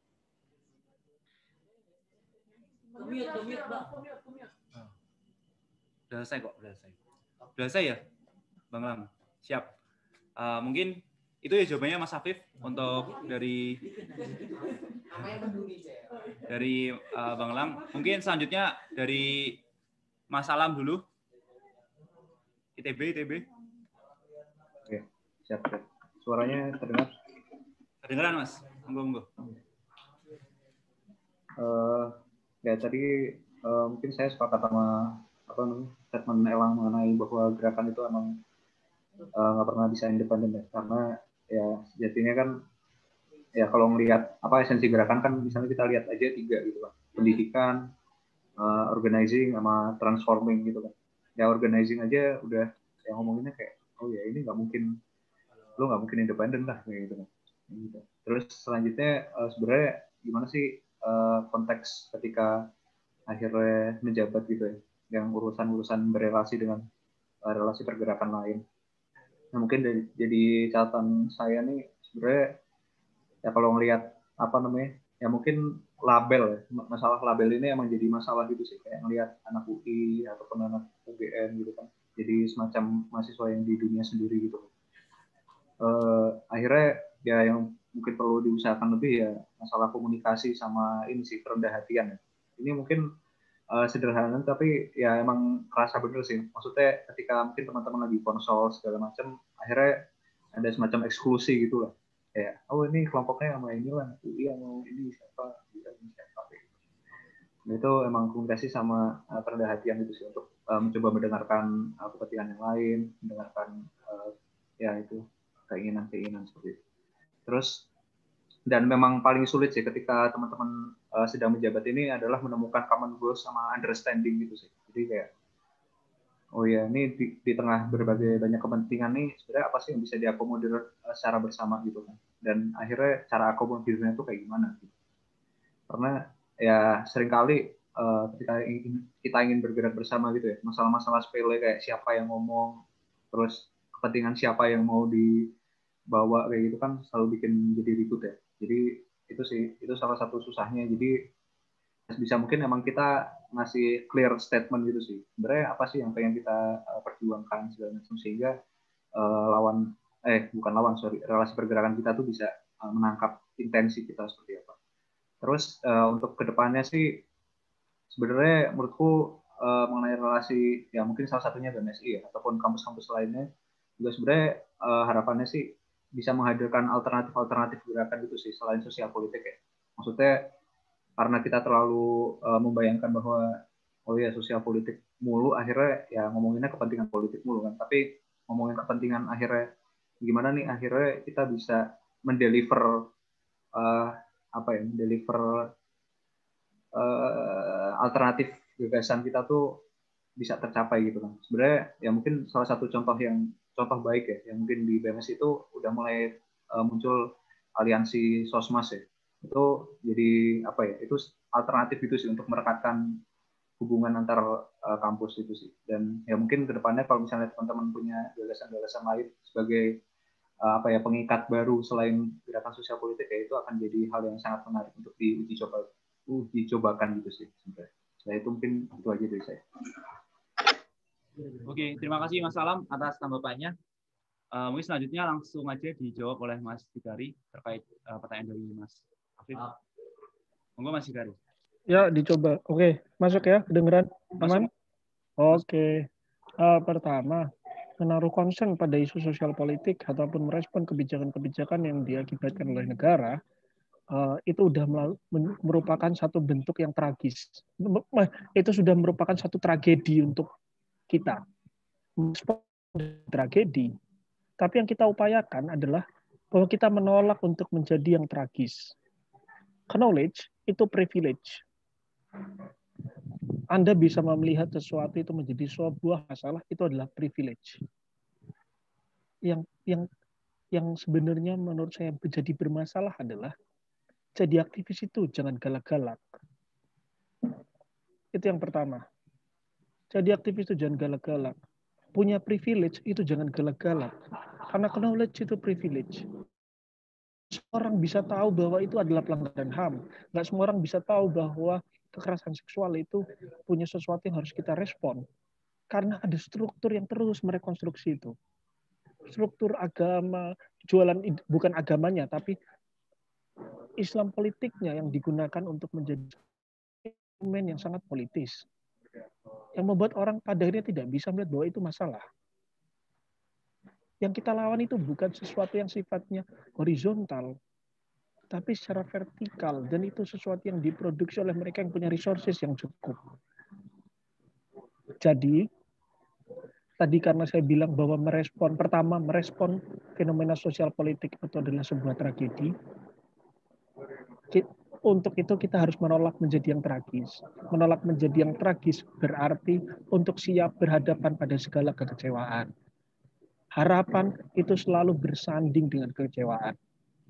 Kita pasti kecewa ketika harapan-harapan tentang BMSI akan menjadi seperti apa. Aliansi Rakyat Bergerak akan menjadi seperti apa. Ternyata tidak seperti apa yang kita harapkan. Pasti ada kekecewaan. Itu yang menurutku perlu untuk kita siapkan ketika masuk ke dalam sebuah aliansi. Siapkan dirimu untuk kecewa. Yang kedua, karena mau nggak mau, misalnya, yang saya hormati teman-teman kampus Universitas Gadjah Mada yang memang besar dan sekarang sedang menguasai jajaran politik tanah air, power itu di era sekarang itu bukan dimiliki sendirian. Dia harus didistribusikan. Kalau saya ingat selama di PMSI, rekan-rekan saya itu justru bukan dari UI atau ITB zaman dulu. Karena UI waktu itu Zadid, ITB juga waktu itu, aduh aku sampai lupa namanya. Ahmad Yang iya wali. Aku nggak terlalu dekat sama mereka. Mas Alam Teman-temanku itu malah dari Universitas PGRI Semarang, Universitas Cendrawasih, Universitas Siliwangi, Untidar Magelang. Bahwa dari sana saya tahu knowledge apa atau privilege yang dimiliki ini perlu didistribusikan. Maka satu hal yang harus disiapkan yaitu menghilangkan hak cipta, kepemilikan atas sesuatu. Kalau kita mau bilang bahwa UGM yang membuat ini, UGM yang membuat ini, berapa banyak kajian BMSI yang waktu itu dipakai itu berasal dari bikinannya Gendis dan kawan-kawan. Tetapi mereka sangat selektif dalam memilih.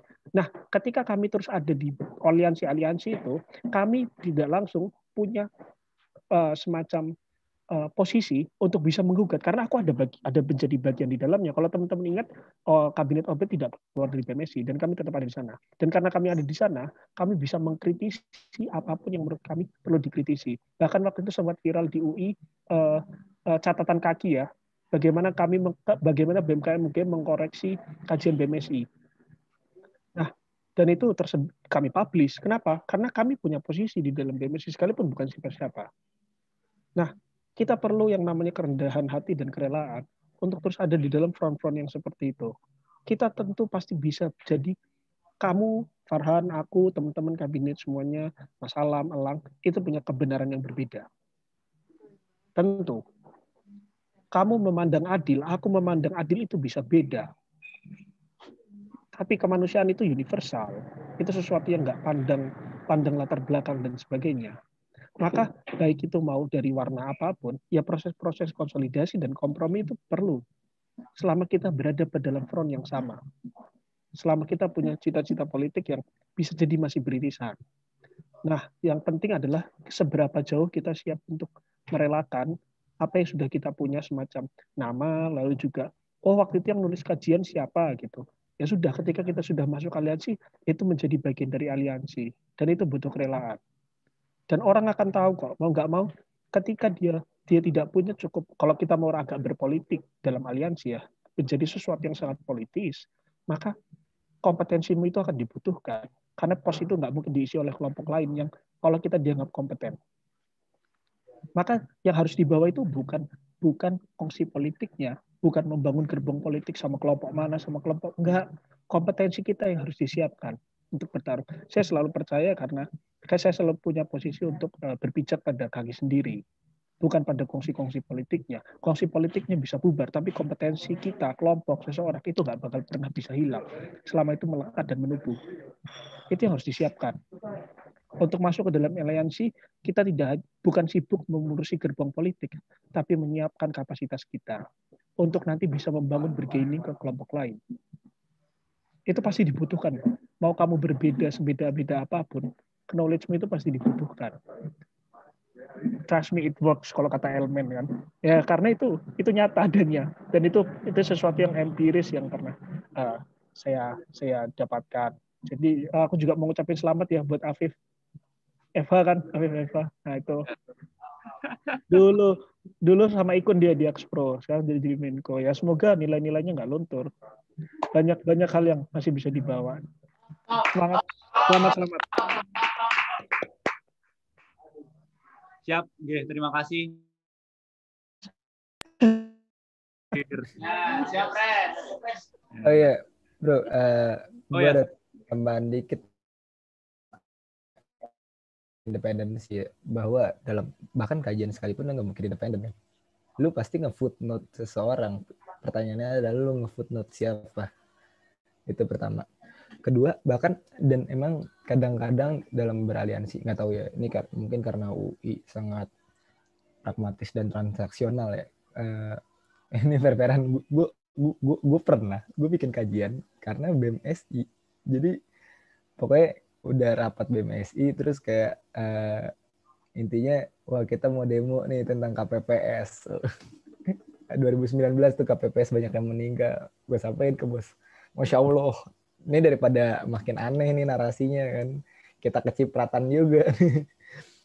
Datang-datang sud, ya udah guys, kita aja yang bikin kajian, kalian tenang aja, tinggal aksi, kajiannya dari kita. Di situ kita bisa dari yang apa ya, maksudnya kayak bayangin gak sih lo kalau lagi panas-panasnya pemilu, tiba-tiba mahasiswa depan DPR ngedemo usut tuntas KPPS meninggal karena ada kecurangan pemilu, dari kayak ada demo kayak gitu. Itu kan maksudnya kayak wah ini bisa chaos nih depan-depannya. Ya udah kita bentar sampai bikin kajian buat itu agar bisa ngarahin itu ke lebih ke yang rada netral lah ya, kayak evaluasi undang-undang pemilu apakah efektif, misalnya pemilu semuanya barengan, itu beneran bisa kayak gitu. Nggak tahu di kampus gue bisa kayak gitu. Nah terus satu lagi, emang dalam beberapa hal justru kajian itu gerakan itu lebih enak kalau seandainya backbone-nya adalah kajian teman-teman. Yang jadi masalah adalah apakah kemudian kajian itu diambil secara full, secara parsial, atau tiba-tiba ada yang hilang gitu kan. Nah itu yang jadi masalah, dan itu yang patut banget diawasi. Gitu aja. Mas Hiraki kecepetan mas nge-BM-nya, coba 2019 ketemu aku malam. Aduh, mulai panas nih. Terima kasih tanggapannya Mas Bang Elang, Mas Alam, Mas Hikari juga atas tanggapannya yang cukup komprehensif. Terkait pertanyaan tadi. Mungkin selanjutnya ada pertanyaan dari Mas Mail ini kayaknya. Ada pertanyaannya Mas Mail. Ada nggak? Boleh. Oh ya, jadi untuk tahun ini kita mungkin tahunnya Mas Obed kan pergerakan pengetahuan dan pergerakan ya. Kalau zamannya Mas Sultan dipecah pergerakan pengetahuan, ada Menko analisis dan Menko pergerakan sendiri. Nah ini kita untuk Menko analisis yang baru, Mas Mail, monggo. Oke. Keren. Siap, Pak Menko. Aman Mas. Selamat malam Mas dan Bang semuanya. Kenalin aku Mail. Di sini aku bantuin Farhan di analisis. Di bawah bersama aku ada teman-teman kajian, riset, dan juga yang baru analisis digital. Mungkin pertanyaanku simpel aja sih Mas. Karena kita sama-sama ada bergelut di dalam dunia pergerakan dan perorganisasian juga, movement lah ya. Yang paling identik dan paling susah adalah mengenai sikap sebenarnya Mas. Aku sepakat dengan yang disampaikan Mas Hikari ya. Mungkin beberapa kali aku sering cerita ke Mas Hikari, jawabannya selalu itu ya, jangan pernah takut dikritik, jangan pernah takut salah, selalu itu aja jawabannya.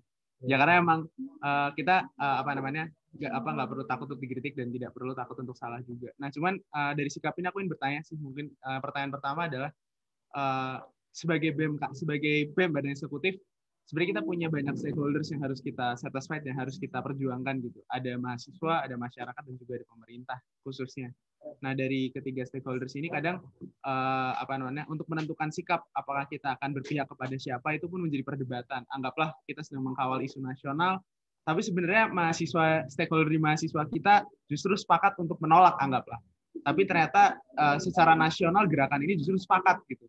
Nah sebagai BEM kami kita perlu analisa yang seringkali di saat waktu itu aku sempat juga menjadi teman-teman motor kajian juga di 2020, kesusahan untuk menentukan sikap yang akhirnya langkah yang diambil adalah melihat rasionalisasi aja, sekedar rasionalisasi, dan akhirnya beralih lagi kepada mahasiswa dan selalu mahasiswa. Nah mungkin ingin tahu pendapat dari Mas-mas dan Abang-abang terhadap pengambilan sikap ya, khususnya ketika dari tiga stakeholders yang tadi itu ternyata mempunyai stance dan juga arahan yang berbeda-beda. Terus mungkin specifically mengenai yang tadi Mas, untuk tidak takut untuk salah dan tidak takut untuk dikritik ya. Sebagai badan eksekutif ya, bahwa memang ini ruang publik juga dan juga ya tempat kita untuk belajar juga. Tapi tadi Mas Hikari sempat mention bahwa ketika di zamannya Mas Obed lebih memilih untuk menutup telinga dan juga bergerak sesuai dengan, karena ini memang harus segera dikerjakan gitu. Nah mungkin pertanyaannya adalah kapan Mas kita bisa menentukan untuk memilih untuk tidak mendengar dan memilih untuk mendengar gitu Mas? Karena terkadang akhirnya ketika kita seringkali terlena gitu, akan terkesan juga sebagai BEM yang mungkin anti kritik atau yang sangat eksklusif dan sebagainya. Tapi kadang juga perlu untuk kita menutup telinga agar pergerakan jauh lebih komprehensif dan konkret juga. Mungkin 2 pertanyaan itu aja buat Mas Hikari, Mas Helam, dan juga Mas Alam. Terima kasih atas kesempatannya. Selamat malam. Assalamualaikum warahmatullahi wabarakatuh. Mau Mas? Ya, terima kasih Mas Mail atas pertanyaannya. Mungkin sekarang dari Mas Alam bisa menjawab pertanyaannya. Tadi saya ulangi ya pertanyaannya. Yang pertama, masalah penentuan sikap. Bagaimana memproses sebuah sikap itu ketika dihadapkan oleh berbagai macam kepentingan, berbagai macam sikap dari stakeholder, dan tentunya ketika kita ngomong soal stakeholder masyarakat, tentu masyarakat juga punya banyak lapisan dan lain sebagainya perspektif. Nah, mungkin adakah semacam framework atau alur berpikir yang mungkin digunakan oleh teman-teman, digunakan oleh mas-mas dan bang semua untuk menentukan sikap itu yang pertama. Lalu yang kedua, soal kapan kita memilih untuk mendengarkan, kapan kita memilih untuk tidak mendengarkan, agar kesannya KMGM atau AKM ITB maupun BEM ini bisa tetap memiliki ya dalam artian ideal lah untuk proses-proses penakaran lah antara inklusif maupun bisa bergerak mas secara mandiri seperti itu. Mungkin monggo dari Mas Alam, lalu nanti dilanjutkan oleh Mas Hikari dan diakhiri oleh Mas Elang. Monggo. Oke, terima kasih atas kesempatannya dan terima kasih juga pertanyaannya Mas Mail. Di awal-awal ini saya pernah menanyakan hal ini juga ke Presiden BEM, Presiden KM ITB angkatan 2007 tapi ngurusnya 2011 itu Pak Tizar Bijaksana, masalah stance dan kapan mengakomodasi kapan enggak gitu. Terkait masalah stance tersendiri sebenarnya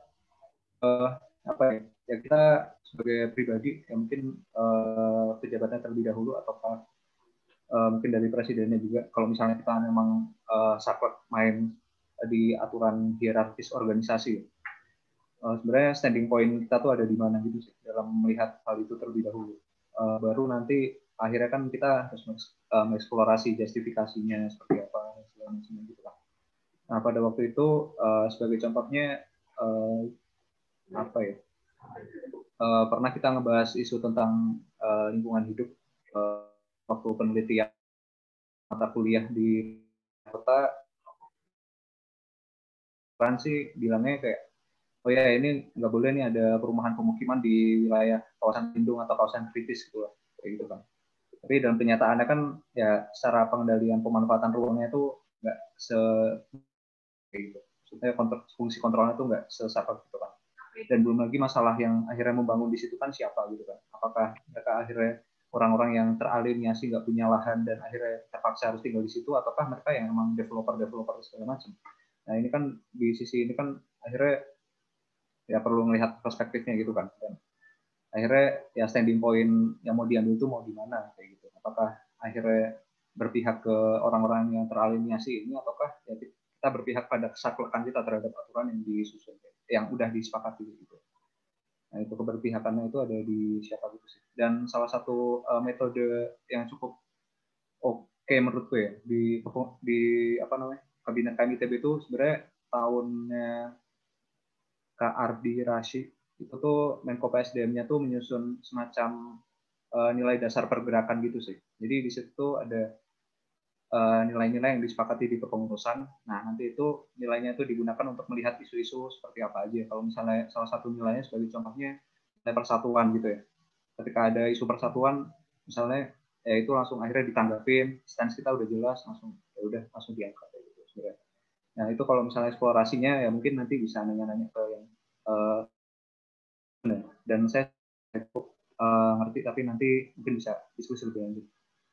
Terus yang masalah mendengar dan tidak mendengar nih sebenarnya kalau dulu ya mungkin waktu ngerasainnya emang ada satu apa ya, atau sih ya kalau mungkin feeling ya, kalau ngomongin feeling tuh kayak susah gitu kan, kayak wah ini kayaknya nggak bisa nih kalau misalnya kita terlalu berkutat lama-lama. Ada masalah ini kan, time frame, kita ngomongin time frame, ngomongin apa namanya, urgensi kayak gitu kan.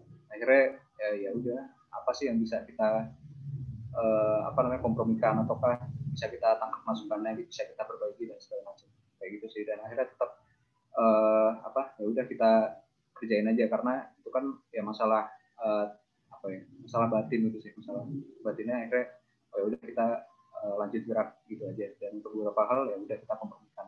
Nah, salah satu kritik yang mungkin ini waktu itu disampaikan oleh, aduh aku lupa nama mbaknya, jadi mbaknya tuh dari temennya mas yang punya Remo TV apa ya, jadi dia mengkritisi bahwa gerakan mahasiswa tuh masalah komunikasi publiknya tuh jelek banget, intinya kayak gitu sih. Jadi kalau ngomongin ya misalnya dulu ada kekerasan atau misalnya ada yang rusuh segala macam, cara menanggapinya kayak gimana nih kalau misalnya di tataran apa namanya, BEM, atau misalnya sebagai pentolan dari sebagai presiden ya mungkin ya, yang cukup banyak disorot seperti apa kayak gitu sih. Itu akhirnya kalau ngomongin kritik dan gimana mengakomodirnya sih, akhirnya memang orientasinya kita harus terus memperbaiki komunikasi publik aja sih, sehingga dissatisfaction terhadap tindakan-tindakan yang kita ambil itu bisa diminimalisir gitu.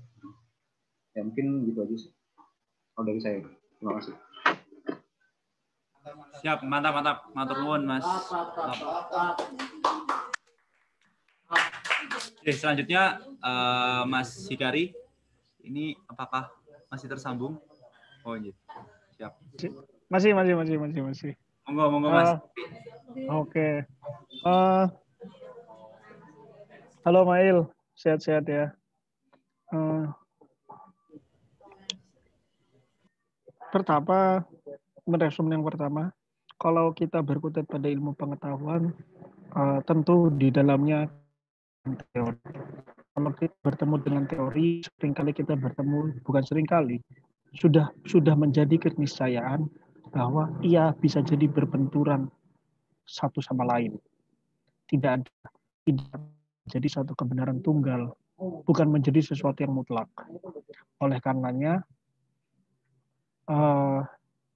yang paling mungkin kita lakukan itu bukan menghilangkan bias kita, tetapi untuk melacak pada di sisi mana kita tahu bahwa kita bias, menyadari bahwa kita punya posisi yang bias, itu penting. Bukan justru menihilkan bahwa kita tidak bias. Kalau aku mengutip kata Kunto Wijoyo, dia bilang kalau yang paling berbahaya itu bukan ketika kita justru yang paling berbahaya ketika kita tidak menyadari bahwa kita bias. Kita memiliki bias akan kebenaran. Itu yang ketika kita tidak menyadari itu menjadi sesuatu yang berbahaya. Nah, oleh karenanya pasti kita punya posisi yang bisa jadi berseberangan dengan khalayak, punya posisi yang bisa jadi berbenturan antara satu sama lain. Kenapa kok aku selalu bilang jangan takut salah gitu? Karena yang namanya manusia itu makhluk yang temporer, semuanya mewaktu, tidak ada satupun yang akan statis. Bahkan dalam kita menjatuhkan klaim terhadap posisi atau kebenaran tertentu, maka ketika kamu yakin bahwa itu di posisimu itu benar, ya bulat, sudah basah mandi sekalian. Itu yang saya gunakan ya. Tetapi kan pasti semua orang punya proses kontemplasi yang berbeda. Tetapi ada satu poin yang menurutku cukup menarik, yaitu kompromi. Kita perlu perlu membentuk ruang yang diskursif dan komunikatif. Pergulatannya bukan pada kelompok sendiri saja, tetapi juga bagaimana kita membangun diskusi yang interaktif dan diskursif kepada pihak lain. Kalau dimensi-dimensi itu dihilangkan, kita akan menjadi sesuatu yang kolot. Nah, kekolotan itu kerap mengarah pada bodoh. Itu yang sebenarnya kan diupayakan melalui kajian, agar kamu bergerak dan tidak bodoh. Tetapi jangan-jangan Kekolotan kita pada satu kebenaran itu juga membuat kita jadi bodoh. Jadi nggak berguna untuk membuat kajian. Kita perlu ruang interaksi, perlu berdialog. Ruang interaksi itu seperti apa? Misalnya, ketika kita sedang mengadvokasi kasus UKT, gitu, atau ketika kamu mengadvokasi kasus tanah, sengketa lahan, dan sebagainya. Kita nggak bisa hanya membawa kebenaran versi kita pada mereka, tapi kita perlu mendengar sebenarnya bagaimana sih mereka memandang konflik agraria. Atau ketika kamu akan membicarakan Omnibus Law, UU Cipta Kerja, atau aku lebih suka menyebutnya UU Cilaka. Nah, ketika kamu membicarakan itu, ya ngobrol sama kelompok buruh, cari tahu kenapa sih buruh itu menolak. Bagi saya punya posisi yang tegas. Saya akan tumpul ke bawah. Itu pasti. Saya akan tumpul ke bawah. Kenapa? Karena kelas sosial yang mapan itu adalah privilege. Sekali lagi itu privilege. Kita nggak bisa menjudge karena kita nggak pernah tahu rasanya lapar seperti mereka. Kita nggak cukup tahu bagaimana sebenarnya situasi buruk itu menimpa kesehariannya.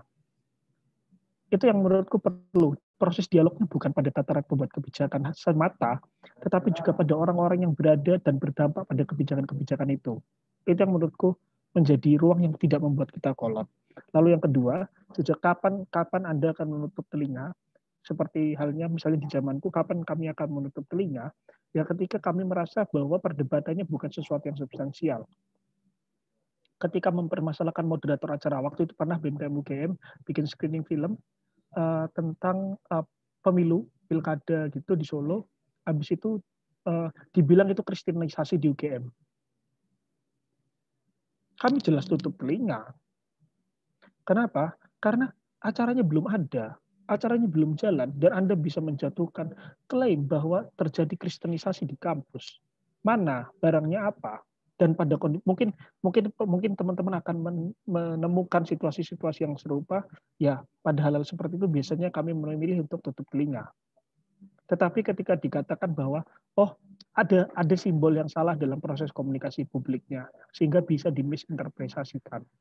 Atau ketika ada hal-hal yang ketika captionnya tidak sesuai, yang membawa orang untuk mengarah kepada narasi-narasi yang lain, itu mungkin akan kami pertimbangkan.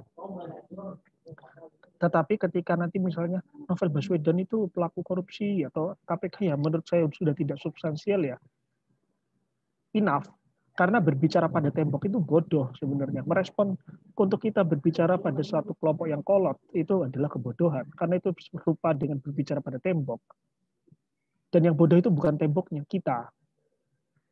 Nah, saat teman-teman menyadari situasi yang seperti itu, maka itulah waktunya untuk menutup telinga dan terus berjalan. Kalaupun suatu hari kamu menyesali pilihanmu, it's okay. Salah itu nggak apa-apa. Siapa yang nyuruh benar?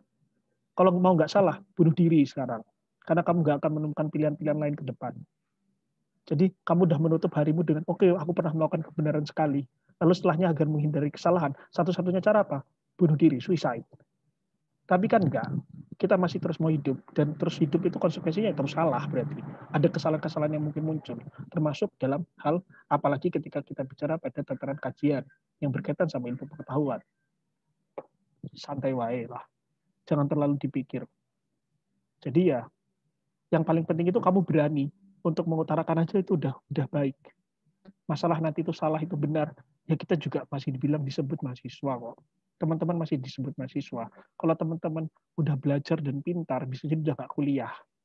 Jadi itu kenapa aku selalu mendorong untuk ya jangan takut salah. Toh yang profesor-profesor sering bikin AMDAL juga salah kok. Atau yang di kampus sering tahu yang salah. Apa mereka pernah mikir bahwa mereka takut salah? Enggak. Yang harus dipikirkan itu jangan kita terjebak sebagai warga negara untuk berpikiran bahwa kita takut salah melangkah. No, jangan. Kalau kita hanya selalu takut salah melangkah, mereka yang terus bikin salah itu nggak pernah mikir kayak gitu. Kenapa kita yang harus otokritik secara terus-menerus? Nah, di titik itu menurutku kebulatan kita pada kebenaran itu udah harusnya bisa menjadi pegangan untuk jalan, guidance. Nah, kebenaran-kebenaran itu ya teman-teman yang menyusun. Jadi ya kebenaran pasti bisa beda, tapi ya jalan teruslah. Jangan mau berhenti. Kalau udah menemukan posisinya, jalan, hantam. Sekali hantam rata ya, kalau kata-katanya Eva ya, hantam rata. Ya kalau kataku ya sudah basah mandi sekalian. Sudah basah mandi sekalian. Jangan setengah-setengah. Mandi besar sekalian atau mandi-mandi yang lain pokoknya ya. Gitulah, tancap. Makasih. Siap. Oke, selanjutnya mungkin tanggapan dari Mas Lang. Bang Lang. Pertanyaan pertama tadi berpihak ke siapa? Kalau gue sih simpel, pemerintah kalau udah bener nggak usah lu bahas. Ya, Omnibus Law nih ada yang benernya, ya udah nggak usah dibahas. Ngapain? Emang kerjaan dia untuk itu kok dibayar. Sama aja kan kayak lo ngebem gitu. Lo ngebem bener. Emang ada yang bikin postingan, weh Mas Farhan keren banget ya ngebemnya. Kan lu jinjai liatnya. Kan nggak gitu bro. nggak gitu. Simpel aja. Emang nggak harus selalu menolak kebijakan pemerintah. Ada banyak hal yang ketika lu ngebahas aspek-aspek yang bermasalah dari suatu kebijakan yang mungkin ide awalnya bener. Contoh Omnibus Law, ide awalnya bener, perizinan repot, mahal segala macam. Tapi gimana cara dia ngeksekusinya itu jadi bermasalah kan? Itu bisa banget. Contoh lain misalnya, misalnya ambil contoh tata ruang tadi tuh Mas Alam. Ada dua keadilannya itu. Pertama kan substansial. Iya dia melanggar tata ruang, clear lah. Lo ruang hijau, lo di sini lo bikin banjir. Tapi ada bagaimana prosedur tersebut dilakukan. Kadang-kadang dia sudah secara substansial benar. Emang rumah ini tidak boleh ada di sini. Tapi kadang-kadang secara prosedural dia salah. Ketika misalnya meminta pengosongan rumah dilakukan dengan kekerasan, atau misalnya ganti ruginya nggak beres, atau misalnya orang nggak tahu apa-apa tiba-tiba digusur kan, itu bahkan lu bisa mitigasi lebih awal lagi, gimana caranya keadilan prosedural ini lebih utuh lagi, gimana orang-orang yang secara potensial tergusur ini dilibatkan dalam penyusunan tata ruang, kalau bisa tuh sampai titik segitu. Jadi ngebela siapa? Ya gampang, kalau pemerintah udah bener nggak usah dibahas. Emang ada ketua BEM bener dibahas kan? Enggak lah. Aneh juga kan tiba-tiba, ih Mas Farhan nge-BEM-nya keren banget. Enggak ada kan orang nge-post gitu. Terus soal kapan tutup kuping, kapan kita dengar. Setiap diskusi itu, gue suka ketika emang ada diskusi, ada dialektika, ada potensi pengembangan diskursus dan gerakan lah. Itu totally fine. Dan gue sepakat tadi sama Mas Ikari bahwa nggak masalah lu salah. Yang jadi masalah kalau ada dua narasi gerakan, dan gue nggak suka itu. Jadi kalau mungkin ini kebiasaan kali ya kita, kalau dulu kan kayak Hayam Wuruk tuh good guy-nya lah. Kalau Gajah Mada kan Machiavellian banget tuh, yang jahat-jahatnya kan. Jokowi good guy-nya lah. Lo ngeliat Jokowi kan kayak susah lah benci sama Jokowi. Tapi yang bajingan-bajingan itu dilakukan oleh ya bawahannya lah, kan kayak gitu kan. Dan itu track yang sebenarnya bisa banget dipakai di BEM. Kayaknya hampir selalu kayak gitu. Ya, Alam misalnya kalau lesser evil. Misalnya Alam nih kalau ngeliat BEM UI diskusi, ya kalau seandainya yang bagian menerima pendapat misalnya Manik tuh kan, mukanya bersahabat, silakan untuk ini gimana pendapatnya. Misalnya ngobrol sama rektorat kan, Manik tuh jago kayak, oh iya Pak, kalau dari kita kayak gini. Kalau dari Papa mungkin ada kepentingan lain yang bisa kita kembangkan bareng. Nah, tapi sebenarnya ide bagus juga untuk punya dua muka dari sebuah lembaga. Kayak Jokowi Luhut gitu. Jadi giliran udah bagian jahat-jahatnya tuh, ya itu hobi gue. Kayak rapat aliansi, ada yang dongo kan. Gue udah mulai ngeselin. Ya udah gue yang kayak, nggak bisa gitu cuy, menurut gue ini tuh kalau kita kayak gini, ini kita bodoh nih kayak gini. Ngomong sama rektorat ya udah bagian kayak kita berusaha menjembatani itu ya adalah misalnya Manik. Kalau gue bagian ngomong kayak Ya elah Pak, kalau mau digugat bikin agak lebih susah dikit nggak Bapak? Tolong. Jadi itu bisa jadi gitu. Termasuk misalnya ketika di internal gerakan ya, ada perbedaan opini nggak masalah. Narasi gerakan ada dua, tergantung seberapa idealis teman-teman terhadap demokrasi sih. Itu gue balikin lagi ke teman-teman. Siap, terima kasih Mas Elang. Bang Elang udah ngasih juga.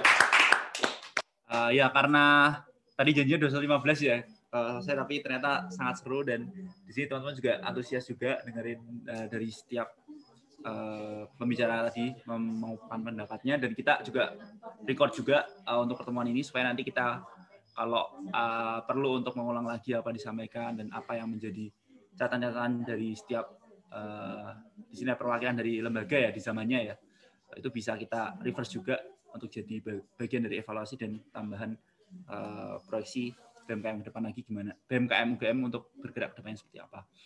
Mungkin karena waktu juga sudah melewati batas, saya cukupkan untuk pertanyaan dan mungkin diakhiri dengan closing statement. Oh monggo, Mas Gari, itu tepuk tangan apa raise hand sih? Oh tepuk tangan ya? Raise hand. Oke. Benar raise hand. Mungkin ditutup dengan closing statement dari masing-masing narasumber. Monggo dari siapa dulu nih ya? Dari Mas Hikari dulu, lalu Mas Elang, terakhir Mas Alam, gitu ya. Monggo. Oke, makasih sebelumnya.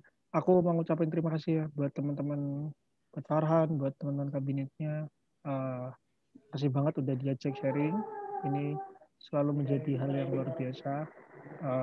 Ya nggak putus-putus lah kalau ada 1-2 hal yang diminta di kemudian hari dan aku bisa bantu, pasti aku bantu, entah itu dalam bentuk jaringan dengan organisasi masyarakat sipil atau dengan teman-teman yang lain. Ya kalau aku punya jaringan juga mau dikip sendiri buat apa? Selama itu bisa dibagikan ya pasti aku bagikan dan aku bantu.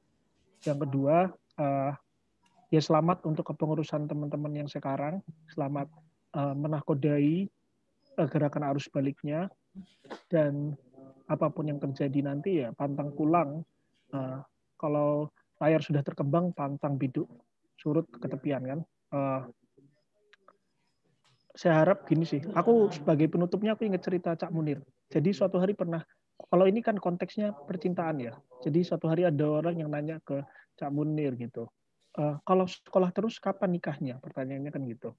Terus Cak Munir itu dengan sangat yang sangat picisan dia mengutarakan bahwa justru yang harus dicari itu kebenarannya, bukan cintanya. Karena di dalam kebenaran itu akan mengiringi cinta. Maka di dalam konteks apapun, ya teman-teman harus menjunjung kebenaran teman-teman. Karena di dalamnya akan juga mengalir hal-hal yang teman-teman cintai. Apapun konteksnya, apapun ruangnya. Bahwa aktivisme itu nggak cuma tunggal dengan turun ke jalan. Ada beragam metode dan beragam varian. Jangan merasa inferior ketika teman-teman sangat aktif pada tataran sosial masyarakat. Jangan merasa inferior ketika teman-teman turun ke jalan. Karena misalnya aktivismenya sekarang digital aktivisme. Enggak, jangan. Justru teman-teman harus mengembangkan berbagai varian itu dan menerima bahwa ruang-ruang yang berbeda itu ada. Jadi ya, jalani yang teman-teman, pegang kebenaran yang teman-teman upayakan, karena di sana disertai cinta. Dan ingat, cuma ada satu hal yang menurutku kita akan selalu diterima dengan ruang-ruang yang dapat menerima kita.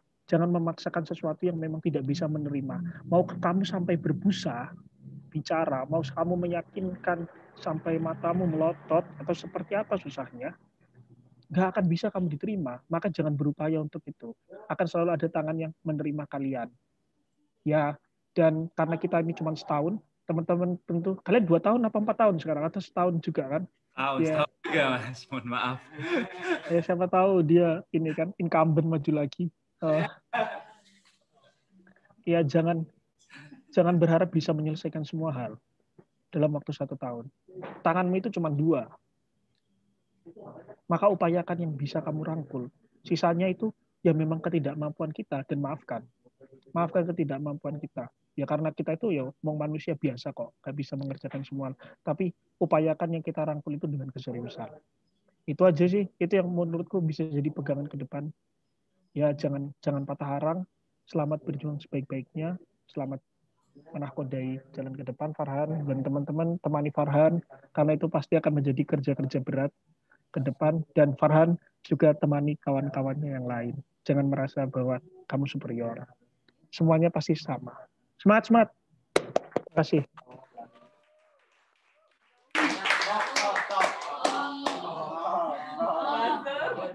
Monggo, terima kasih Mas Hikari atas statement-nya.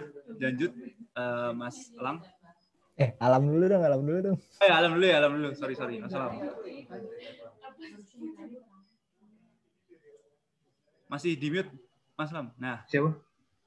Oh, saya. Oke. Terima kasih atas kesempatannya. Ini suaranya kedengaran? Sorry. Kayak nge-lag. Dengar.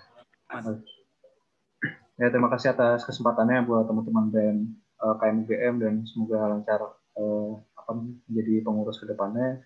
Dan harapannya sih kalau misalnya ada yang pengen didiskusikan ya bisa dilanjut setelah ini. Harapannya kalau misalnya saya ada yang bisa saya lakukan untuk bantu teman-teman juga santai aja gitu sih, dan bilang aja. Terus terkait pergerakan dan ini juga diminta Victor. Sebenarnya ngomongin apa sih efektif, seberapa berdampak dan segala macam ini, sebenarnya menurut saya bukan satu hal yang perlu didiskusikan dalam pergerakan itu sih. Karena ya pergerakan tuh bukan tentang seberapa besar atau kecil, namun bagaimana ia mempertahankan eksistensinya meskipun ia dijalankan oleh orang buta ataupun tuli. Itu aja dari saya. Terima kasih.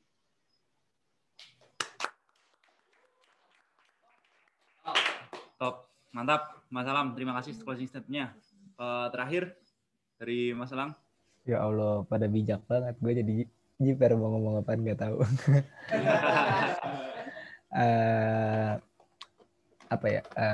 Sebenarnya balik lagi sih. Tuh kan, lupa mau ngomong apaan.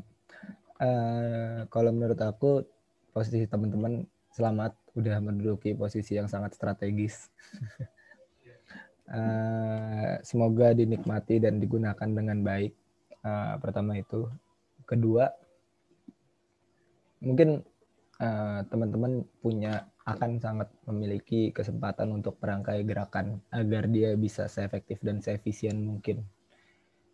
Kalau bisa teman-teman merangkai dia jadi sebuah sistem UGM gitu, atau bahkan sistem Jogja secara efisien, itu bakal keren banget menurut gue. Karena aku percaya gerakan itu soal mengintegrasikan. Itu wajah pertama gerakan. Gimana teman-teman mengintegrasikan orang-orang di sekitar teman-teman yang seagenda sama teman-teman. Wajah lain dari gerakan adalah bagaimana teman-teman bisa nge-push agenda teman-teman di hadapan oposisi. Itu wajah jahatnya lah ya. Dan gimana caranya flexing power and flexing muscle. Itu jangan lupa dipakai juga. Istilahnya jangan baik-baik amat lah jadi aktivis. Itu aja dari gue. Selamat buat teman-teman BMKM UGM 2021. Semoga amanah ya. Amin. Matur nuwun Mas. Itu sudah 3 pembicara kita. Semoga atas pertemuan ini kita bisa bertemu lagi di kesempatan-kesempatan selanjutnya, pun dengan cerita-cerita yang berbeda, mungkin dengan progres dari BMKM yang setelah dapat sumbangan nasihat dan arahan maupun tambahan informasi dan lain sebagainya lah. Semoga kita bisa lebih baik ke depannya. Terakhir, mungkin ini foto bareng ya, dokumentasi untuk semua teman-teman PH yang berada di ruangan. Silakan rapat. Nanti dari aku ya, babanya ya, teman-teman ya. Siap? 1, 2, 3. 1, 2, 3. 1, 2, 3. Terakhir ya. Thank you semuanya. Terima kasih teman-teman sekalian. Aku izin live ya. Aku izin duluan. Makasih Lang, makasih Alam. Thank you Mas Iraki. Masih Mas. Lang,